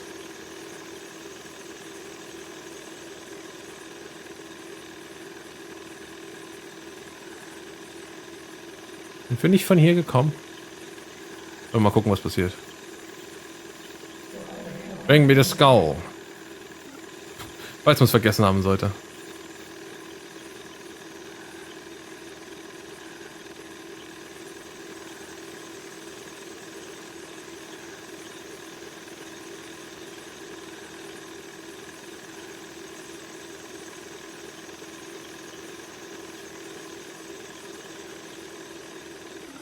Oh, wollte schon sagen, da ist nichts. 3 crows watch from the power line that runs along the bank. Great.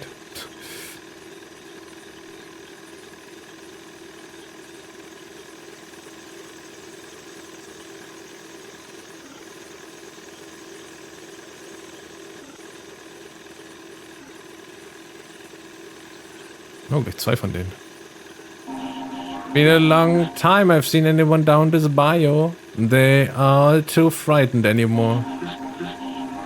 Biggest alligator ever to hunt this lake. She makes her den just across the way. He took my child from me. I buried him where I found him, near where she stay. I visit that site daily, hoping I might catch her, but she knows better than to show her face. We're one to cut out that big skull of hers. That'd be something worth bragging on. It'd be a roadside marvel. That'd be money to make. I see that rifle you're holding. What you say? Yeah, the shrimper. I don't know.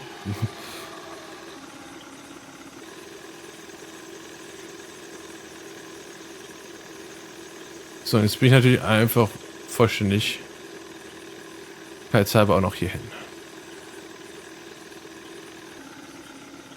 An alligator hangs dead from a meat hook fastened to the limb of the cypress tree. Warte darauf, dass ich trotzdem den Alligator auch noch erschießen kann.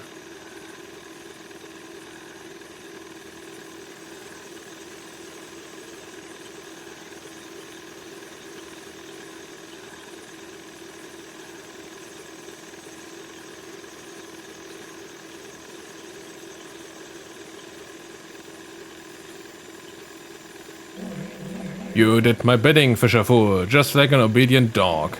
Each day you held me captive, my patience drained. You will not humiliate me again. Consider this your last mistake. No! Who would have thought?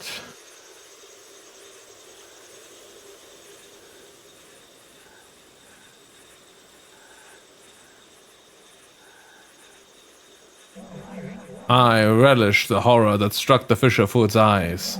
I first took one limb but left him alive. I made him crawl like a dog before he died.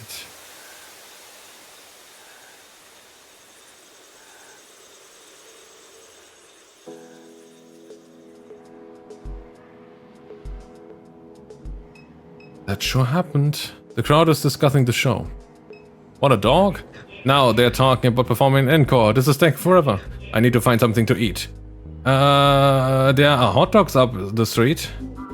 There's a guy selling hot dogs in the quarter. You should grab one. I'm looking to treat myself tonight. These are what you might call vintage hot dogs. They're a finely aged delicacy. Oh really? That's a bit more interesting. Thanks for the suggestion. I will go check it out. Yummy! We found a fool. Hey, thanks for sending some business my way. No problem. But we had a deal. Deal? You're supposed to show me the knock? Oh, well, sorry, Rose, you would be upset. Are you kidding? I sent you business. Show me the knock. That was a deal. Well, okay, but I will only show you one, so listen. Did you get it? That was a secret knock? Very secret. That's how everyone knocks. Exactly. Who would expect it? And Catherine knocks on the door and hears the subtle sound of its unlocking. Alright. Kitty! This cat looks familiar. It sure does. Don't touch the ball. Suppose you think you can come in here with your soft little hands and touch on my magic ball. Don't work like that, love. Now I got to clean off the smudges. I see you've been eating french fries, greasy hands. Nasty. You must be one of them super duck people, always coming around here, looking down at the cell phone. They say phone. Greasy hands, terrible. The app said I should come here? The app? Yes, ma'am.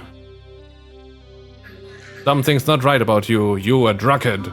I'm sorry, is this the right place? It is. You just calm down, love. You made it. Dennis will tell you what's what. Go talk to Dallas. I called him when I heard you trying to break into the place. Hell of a racket you were making. Jiggling on the handle like you couldn't get a hold of it. Now I see why. Dallas will be right out front. I don't got time to be babysitting you now that I got to clean all this. Stain all over my ball. You even checked your shoes before you came in? They are clean, sure. My shoes are clean. But I know that's a lie. And one last thing, that gemstone you got hanging from your neck, that thing ain't real. I know. Trashy. Oh, you are a nice lady. Mass-produced novelty voodoo dolls and tribal figures cluttered the display case. An odd jumble of Mardi Gras beads and other trinkets spills from the table. Novelty New Orleans themes t-shirt lined the back wall. Elastic simulacra of ceremonial masks hanging on the wall. Und so irgendwas schickes Bücher. An overpriced selection of travel guides, cookbooks, and haunted histories of New Orleans fills the shelf. Boxes. Unopened merchandise boxes are pushed to every corner of the room. I said don't touch my ball. I said don't touch my ball. Okay. So, wo ist Dallas? Draußen? Oh yeah. Guessing you're Catherine. That's right. Rosie debriefed you. That was a debriefing? I don't know if that's what I would call it, but sure. It can be kind of... He casts his gaze into the sky and back to Catherine. Never mind. Quack job should have a ticket with the information we need. No reason to stand around. What's Super Quack Duck? What exactly is Super Duck? It's an intelligence of some kind. I don't know its purpose. Don't know why it exists. None of that. These are nodes all across the region. Points where you can speak with Super Duck directly. These are all things Rosie should have told you. Not surprised she didn't. Tell me about Rosie, I guess. What's Rosie got to do with any of this? There are dozens or so rendezvous points in addition to the nodes. Rosie Shop is one of them.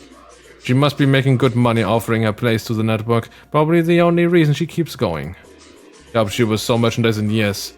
Locks the doors to discourage customers. Guess you could call it a front. Have you been on Quark Job long? How long have you been using this app? Been doing this since before there was an app. But Super says use the app. I will use the app. Makes no difference to me. Okay, let's go. I'm ready. Me too. Check the app and let's get moving. Okay, check the app. Quack quack. Genau, Dallas joins the party. Receive orientation at Eagle Genitals. Okay. Only reason I ever come to the quarter is for work. What's next? We meet at the rendezvous point, so what now? Check your phone. Genau. Achso, das ist durch. Map. Oh, wir haben Geld.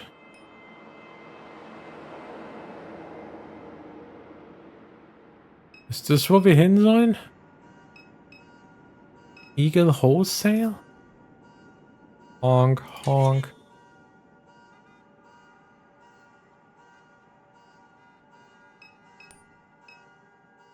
The door's locked. The office is locked. Yeah, what the?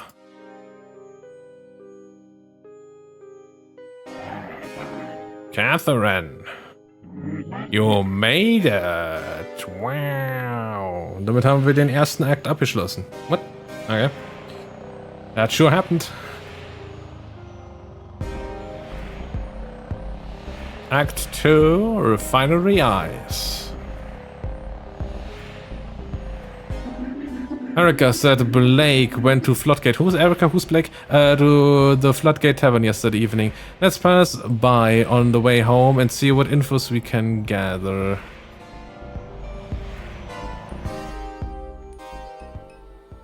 Achso, wir sind jetzt da gewesen. How does it feel to be back? Fine, I guess. I hope that you made some peace here. You weren't happy here before you left. I understand why. You and Catherine didn't get along. She never said it, but I know she regretted the way she spoke to you in those days. I don't mean to dwell on such difficult topics. So now what? Erica said, Floodgate, we should gather all... Achso, there. Ja, klar. Trotzdem nicht verkehrt, kurz mit ihr gesprochen zu haben. So, ganz kurz nochmal hier, The Floodgate, Manny, genau. Das hatten wir. That's Private Detective Brett LeBlanche sitting at the end of the bar. He's an unpredictable character, but he may benefit from speaking to him. Why are you looking at me like that? I still got chili on my face. Keith und Gus. Okay, fangen wir mit dir einfach an. Sit here long enough, you never know who might pass through. Hey Gus, look at this dynamic duo. Not sure I've seen these two around here before today. Sure, Gus, that's filthy one right there. That's Kate, Mateo's oldest. Other one's her robot. Pulling my leg. That's Kay, Blue's baby. Come on now. I've worked the turnarounds with Blue. Good man. Great man. Had some stories, him. How come his kid came out like they did? Look how this one's dressed. Looks to me like she headed to the job site. Or the circus. Blue passed before this time is why them kids don't dress right. Blue knew how to dress. You're right about that one, Keith. Sad the way the kids turned out, but forget all that. You're too unlucky to be stumbling in while I'm sitting here. You're in the company of the top-rated professional sleuth, and I happen to have a bit of information. What is it? What is it about? Is it about Blake? This ain't got nothing to do with Blake, for once. There's more, you know, mysterious. You like mysteries? LeBlanc, please, time is of the essence. Cool your heels, I'm getting to it. Now I see why Kate kicked you to the curb. That is not correct. Save your battery life, I'm just playing with you. Tell you what, why don't you get me a drink so we can talk? Alright. Evening, folks, can I get you something? You know Blake? Yeah, I know Blake. He hasn't come around in weeks. Okay. Interessant, Eric hat was anderes behauptet. Oder gesagt. Not since he ripped me off. Wish I could say it was the first time. He ripped you off? I let him catch some sleep right here behind the bar after last night, and wouldn't you know, the boy walked off with a register. I knew he would been getting himself all messed up on drugs, was trying to give the kid a chance, gave him some chores around the place. Done with him now, done with him. Someone said he came by last night. He'd be a fool to show up here after what he did. I need a beer for your boy. Lord help me, another sap buying that lowlife a drink. Haben wir das jetzt bekommen? Achso, ja. I'd need you to buy me a little snack too, seeing as my wallet's all the way out in the car, but this is enough to get us going. It's alright, where do I even start? Your mama ever tell you about me? Nah. Nothing? I mean, shit. She must have said something. A hard-nosed detective, charming and mysterious? Give it up, Brett. Alright. I'm sure I came up, and the problem is you got a piss-poor memory. Us investigators, we got keep our memories sharp. So while you don't know me, I know lots about you. I grew up in the city, you understand? My cousin Susie's ex-husband knew your daddy when he was still at the plant. And Catherine, she was a few grades above me at Sacred Heart. Oh, dem Krankenhaus von Scrubs? I knew her since I was a boy. Everyone around here knew Catherine. She was always getting herself into trouble, always drawing attention to herself. People say she was kin to Jesus. Old man left behind loops would say that. Talking about Papa? Yeah, Papa. Been years since I thought about him. Lot you could say about Papa. He whispered some bullshit and get everyone repeating it. Wasn't all bullshit. Saying, Kunas, like me, a child of Christ. You know that bullshit. We all Christ children. Not like that, Gus. You know what I mean? Like, literally. Not interested. Damn well, alright. Catherine never noticed. She was off on her own planet, white as she was. Papa never wanted to be seen. He was watching Catherine, but she weren't watching him. Blue wouldn't let no man like that near her anyhow. You got a point there, Keith. It would be foolish to get in Catherine's way. Where she went, trouble followed, but I admired her, and she admired me. You sure about that? She never said much, but I could tell. She only talked to you when she needed a free hand, Brett. Like hell. She did all she could to get my attention. I just had too much respect for Blue. Couldn't dishonor the man's memory. The bartender shakes his head. Sometimes you make me sad. Don't mind Gus. I always been the handsome one and he gets jealous. Okay, ist das handsome hier mit in diesem Raum oder? Let me forget what I wanted to tell you. Oh, that's right. Your house is out there near the fence line, but that's right behind my place of business. I got a window looks out on the yard, more or less. But this is a pretty long story, and like I was saying, I ain't got my wallet with me. And you want us to buy you another drink? That's a real generous offer, Robert. Thank you for that. Unbelievable. Alright, what is going to be? Once another. What a warning, he will bleed you dry. This is cheap stuff. I ain't complaining or nothing, just making observation. Tastes like dog piss. This is really important information I'm trying to share here. Valuable, you might say. And you buy me the cheapest beer in the house? A little rude maybe, but that's okay. That ain't no problem. So listen here, this is what I wanted to tell. My office window looks out on your mama's yard. Alright, I'm always keeping an eye on this street. This was a little ways back, right after Catherine passed. I was looking out there on the street like I do, and I seen these shit security types leaving the house. They was carrying a box. You saw shit security leaving Catherine's house with a box? That's what I'm saying, Robert. They was walking out the front door with a box, casually as can be. And where the hell were you? Ain't you some kind of security robot yourself?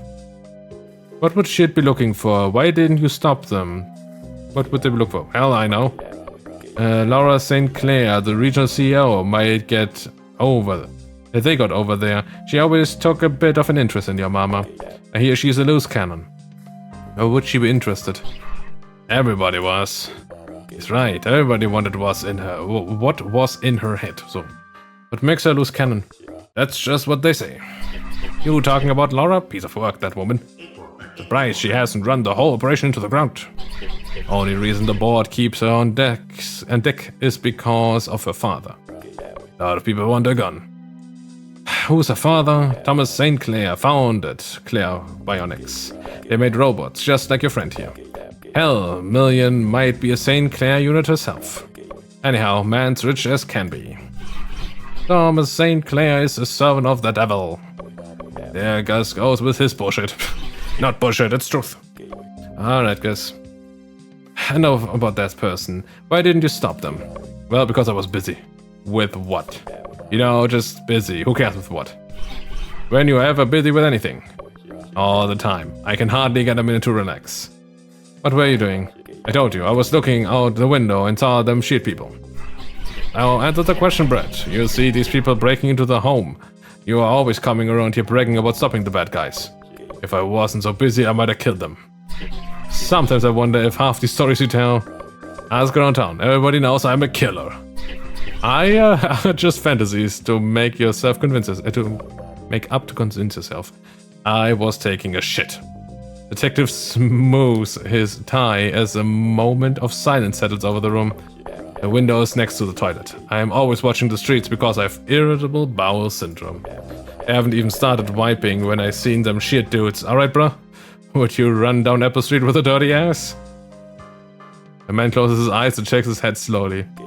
I take that as a no. You wouldn't. Nobody would. You got to have a clean ass to fight crime. Everybody knows that. Had I been done wiping, I guarantee you they would be dead right now. I'm serious. Alright. Before you go, I got one more thing. I'm hungry. Would be a nice gesture of appreciation if you bought your informant something to eat. and circle back afterwards. I might have a little more information. Alright. What now? Got hungry? Yes, actually. Sucker born every day. Good for business, I guess. I should have mentioned I don't care for the fries here, but that's okay, I ain't complaining. Just would have liked me a sandwich is all. But forget all that. What's important right now is that you understood what I told you. I saw shield thugs leaving your mama's house with a box. What the box contained? No idea. But they was in there looking for something, no telling what. They got them headquarters deep inside the refinery, in that old plantation house where the real action happens. If I had to guess where they was heading, that'd be it. Say, Keith, you getting all this? Every word. He's making himself a little news website. What's the name going to be, Keith? I got a few ideas in mind. You just like Duck. He used to be a news junkie too, digging up dirt on all the bigwigs. That was before the cancer knocked him on his ass. Some people just want to know the truth. You've been by to see Duck, K? The man could use visitors. Huh? No wonder you don't remember your mama talking about me. You got a pecan for a brain. Hey, I find it surprising that you don't remember Duck. Even the damn robot thinks it's sad. You got poor Catherine's turning in her grave, kid. You better go see him. That old boy knows shit no one else does. Where is he? What do you mean? Kate must have took you to see Duck 1,000 times. Just think about it for 2 seconds. Perhaps LeBlanc is right to suggest that we visit him at some point. Perhaps, oh yes, quite. Why you talk like that? Did they make you in England or something? You sound like like a queen. Thank you. Anyhow, figure I'll be seeing you two again. Good luck. Bruh. Excuse me. I have more questions, do I? Hurry it up then. We're looking for my brother. We will need help getting into the refinery. Tell me more about Papa. Where can I find... Where are looking? Why don't you ask us about that? I don't keep up with Blake no more. Too much trouble. Alright. Den Rest spare ich mir erstmal auf. What you need? Good for now. Hast du noch irgendwas zu erzählen? Don't see how anyone can believe the crap the media has been putting out these days. It's all lies meant to divide working people. See for yourself. Yes, to the TV. That's why you're making your website, Keith? To set the record straight? You know that's right. A man lays face down in the bar, surrounded by empty bottles. Why are you touching my partner? This is where he come to relax. Partner wegen Partner? I don't know. The LCD pulls off the evening news, makes pale shadows across the bar. An image of a man with a long grey beard hangs over the news anchor's shoulder. Another pipeline explosion has left residents of Lower St. Charles Parish shaken. Shield officials have determined that the source of the explosion was due to a botched attempt by oil pirates to divert the flow of oil into a stone barrage. A man familiar to local law enforcement knows only as Lucky was among the pirates. Shield officials say he is believed to be hiding in the Batter Woods along the east bank between Kenner and La Price. Residents are asked to call Crime Stoppers with any information. Okay, was haben wir denn jetzt einfach noch hier so nebenbei gelernt? Okay, Dumpfbacke. Your brother never ended up at the Floodgate Tavern. Erica said Blake was headed to Floodgate Tavern last night. Gus, the bartender, said he never showed up. Your brother. Alright. So, Duck. An old friend of Mom's, the memory of him is vague. Go, where does he live? You try to recollect. His face. Brief, generous smiles, but otherwise placid, expressionless. I was afraid of him. I was always happy to see him. Ich meine, das untere wäre natürlich einfacher, wenn wir jetzt nach Informationen fischen, in der Hoffnung, was zu finden. I was afraid of him. You hid behind Catherine when he was around. His health. It took a turn before you left. A bit of lethargy, irregular breathing, sores on his legs. Your mom brought him food on days when he was unable to stand. His son. Dead at 14, explosion in the yard, natural gas leaking from a pipe, something caused a spark. The pipeline. It crossed the property to Shield's chemical annex. There's only one neighborhood along that fence line. What's left of it anyhow? Small fragments of his home pass through the blank ink of your mind. The pineal accumulation of dust. The damp curtains of piles of cans on the kitchen table. In those refinery shadows of the little slab bungalow. Doug lives in Dimes. Alright. Dimes is a neighborhood along the fence line of Shield's Chemical Annex. Doug lives there. Oh, hi, Doug. Laura St. Clair is... Yes, the regional executive. Her role is not secure. The board would like to replace her, but they fear the influence of her father. Is interested in your mom, if you know what I mean. Likely due to some aspect of her research. A fugitive oil pirate hiding in the Mississippi River Bachelor Woods. Thomas St. Clair is... Now, the father of Laura and the affluent founder of the Bionics, Claire Bionics, a machine learning startup. Alright, damit haben wir das erstmal wieder aktualisiert. No, I guess not. Was fehlt? Ah, hier der LeBlanc. Private investigator. He saw SHIELD agents leaving your house with a box. Jetzt aber. If we are to attempt getting into the refinery to claim your mother's possession, we will need help. The bank may know where to find it. LeBlanc suggests we visit Duck. It's good advice. We should visit him in Dimes. He may have some ideas on how to access the refinery. There's a fugitive hiding among the Bachelor. Yes, we saw him mentioned on the news. Allegedly an oil pirate. What about him? Oop, maybe he can help us get into SHIELD? That's reasonable to assume. Ah, oil pirates common. Increasingly so. The pipeline network in this region is largely unmonitored. Claire Bionics and others are developing new technologies to address this. Where is this? The Bachelor Woods are along the Mississippi River near Dimes Discount. Also mit Antworten den einen Kollegen, den wir ja schon mal getroffen haben. Ja, dann würde ich sagen, das machen wir noch für heute. Den einen besuchen. Aber nicht Duck. Duck machen wir beim nächsten Mal erst. This has taken another unusual turn. Erica has told us that Blake was heading in here yesterday evening, but the bartender says that Blake hasn't come by in weeks. Something may have happened on his way here. LeBlanc says that SHIELD has stolen a box of your mother's possessions. We have nothing else to go on. We must retrieve the stolen items and hope that they point us towards your brother. Accessing SHIELD's headquarters won't be easy without assistance, perhaps impossible. I suggest we recruit help before attempting it ourselves. Wir haben ja immerhin hier Mr. Monkey schon dabei. Wie viel brauchen wir denn sonst noch? Okay, ich würde sagen, wir gehen trotzdem mal ganz gut zu Sarpi Books nochmal vorbei. Ich will wissen, ob was passiert, wenn man das anspricht. What's up? You know, guy, everyone calls Papa. I know a lot of Papas. This is a man from NORCO. He was somewhat troubled. Not of troubled people from NORCO, not of Papas. He shrugs. Not sure. Thanks. We're trying to get into the refinery. Weird, why? They stole some of my mom's stuff. What stuff? We don't know. Well, be safe. Do you know how we can get in? Seems to me they've got it locked up tight. The drones keep an eye on things 24/7. Okay, just passing by. Okay, also, so sehr man das hier vielleicht ansprechen... Warte, ich komme hier nicht weiter. Muss erst einmal rausgehen, okay. Dimes und Dimes Discount. Okay, das sind komplett andere Orte als erwartet. Ich dachte, der Witz wäre wirklich, dass wir das hier... Oh. Die sind auf einmal alle weg. A freight loader is being repaired in the Bachelor Woods over the levee. War das nicht hier? Doch, the Bachelor. Oh, ha.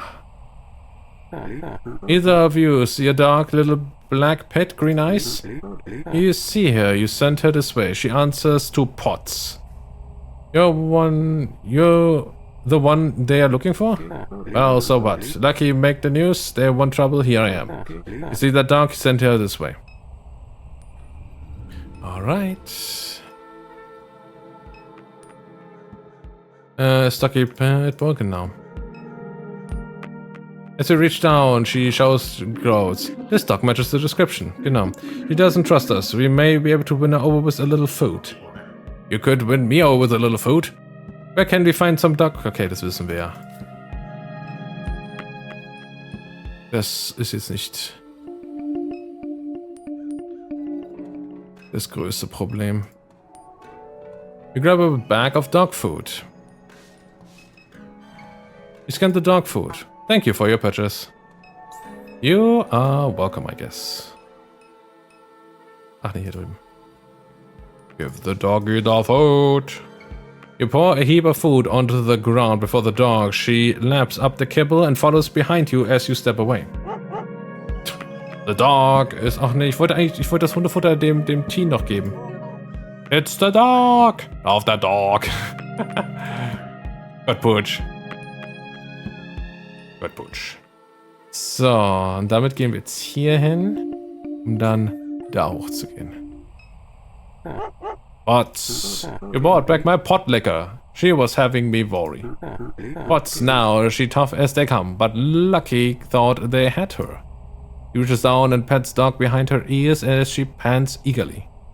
He regards Million. Say, Robert, you look familiar. You a clairbionics unit? No. Alright then, just thought you might fill Lucky in on a little gossip. What gossip? Laura St. Clair, she one unusual character, turning that refinery inside out on some wild goose chase. For what? What I was hoping the robot might tell me. But anyhow, they call me Lucky. I stick around here, you need help, you find me. Help is just what we need. That's right. We must infiltrate S.H.I.E.L.D. to retrieve some stolen property. We could use a hand. I got past them fences more than I can count. That's a good time. Even got me a couple grenades in my bag. Lucky will come. You can count on Lucky. Now that there are so many of us, we will need the truck to get around. Let's return to the house. I hope to finish repairs quickly. Okay. Irgendwie ist das ein interessanter Aspekt, dass man eine Party bekommt. Denn in den meisten Fällen hat man vielleicht mal so eine Person in solchen Pairing-Klicks dabei. Aber ansonsten war es das meistens. Also hier jetzt schon so eine Ladung an Leuten zu haben. Man sieht, da sind mindestens noch Platz für 1 oder 2 weitere, falls nicht sogar irgendwann noch ein Scrollbalken dazu kommt. Also der Anfang ist interessant. Ich denke, das ist alles noch relativ ruhig, aber jetzt hier so zum Ende hin, gerade so vom ersten Akt und dann jetzt auch übergehend zum zweiten, da merkt man natürlich, was jetzt hier schon so ein bisschen auf uns zukommt. Aber wie das Ganze aussieht, das müssen wir dann wirklich sehen. Und das hoffe ich dann, wird dann auch zügig in der nächsten Woche passieren. Die Idee ist wirklich, dass wir das in der nächsten Woche dann fertig spielen.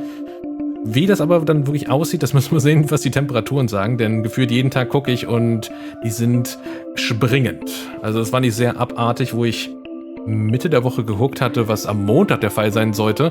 Und dann am nächsten Tag hat sich das mehr oder weniger verdoppelt. Von 15, glaube ich, Grad waren das auf 30 da irgendwas. Also ich kann dem Zeug irgendwie nicht trauen. Man muss schon warten, bis der nächste Tag ansteht. Also in dem Fall sagen wir mal von Freitag zu Samstag, um zu wissen, was der Samstag tatsächlich bringt. Also ich will das Ganze die nächste Woche durchspielen, aber wir müssen sehen. Nur was aber müssen wir halt eine kleine Pause einlegen. Also ich will spielen, denn das, was ich hier sehe, ist cool. Das ist ein cooles Setting. Ja, Wetterfeuer sagen, funktioniert auf sehr kurze Zeit und sehr lange Zeit dazwischen nicht. Das ist wahr, ja. Bislang ist es ein sehr interessantes Buch, aber die Story ist bisher noch sehr kryptisch. Also das hatte ich ein bisschen gelesen gehabt. Wie gesagt, ich will mich auch nicht zu sehr spoilern lassen, deswegen habe ich kurz über die Steam-Reviews gesehen gehabt. Da hieß so, dass die ersten ungefähr 3 Stunden ein bisschen langweilig sein, sehr langsam sein, aber danach soll es interessanter werden, wie das genau aussieht.